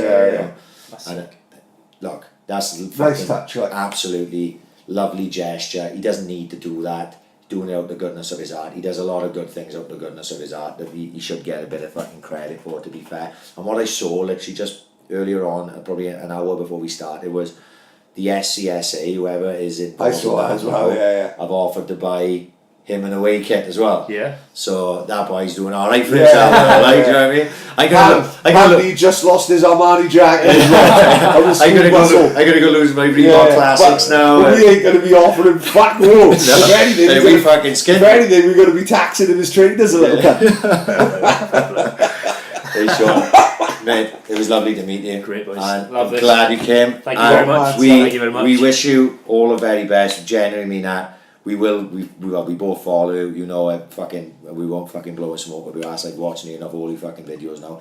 So I wish you all the fucking best with whatever you do, if you go travelling, whatever. You'll have a fan in me, you'll have a fan in Paddy, and hopefully because of this podcast you'll have a few more views, a few more fans. And what are you on Twitter? You're the Groundhopper, aren't you? Yeah, so someone's taking the Groundhopper, so I'm the Groundhopper with only one P in the hopper. Yeah. It's like when Puff Daddy and someone had Sean Coombs. Yeah. And he was like, oh man, come on, I'll give you 200 grand. I don't fucking need your 200 grand, my man. I'm selling the best combs in fucking United States of America. And Puff Daddy was like, no, come on, man, I'll give you 200 grand. No, nigga, I don't need your 200 grand. I'm selling the best goddamn combs in America. Brilliant, Sean Combs.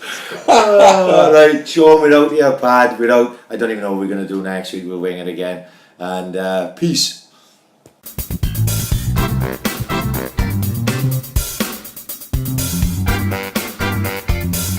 Ambition is critical.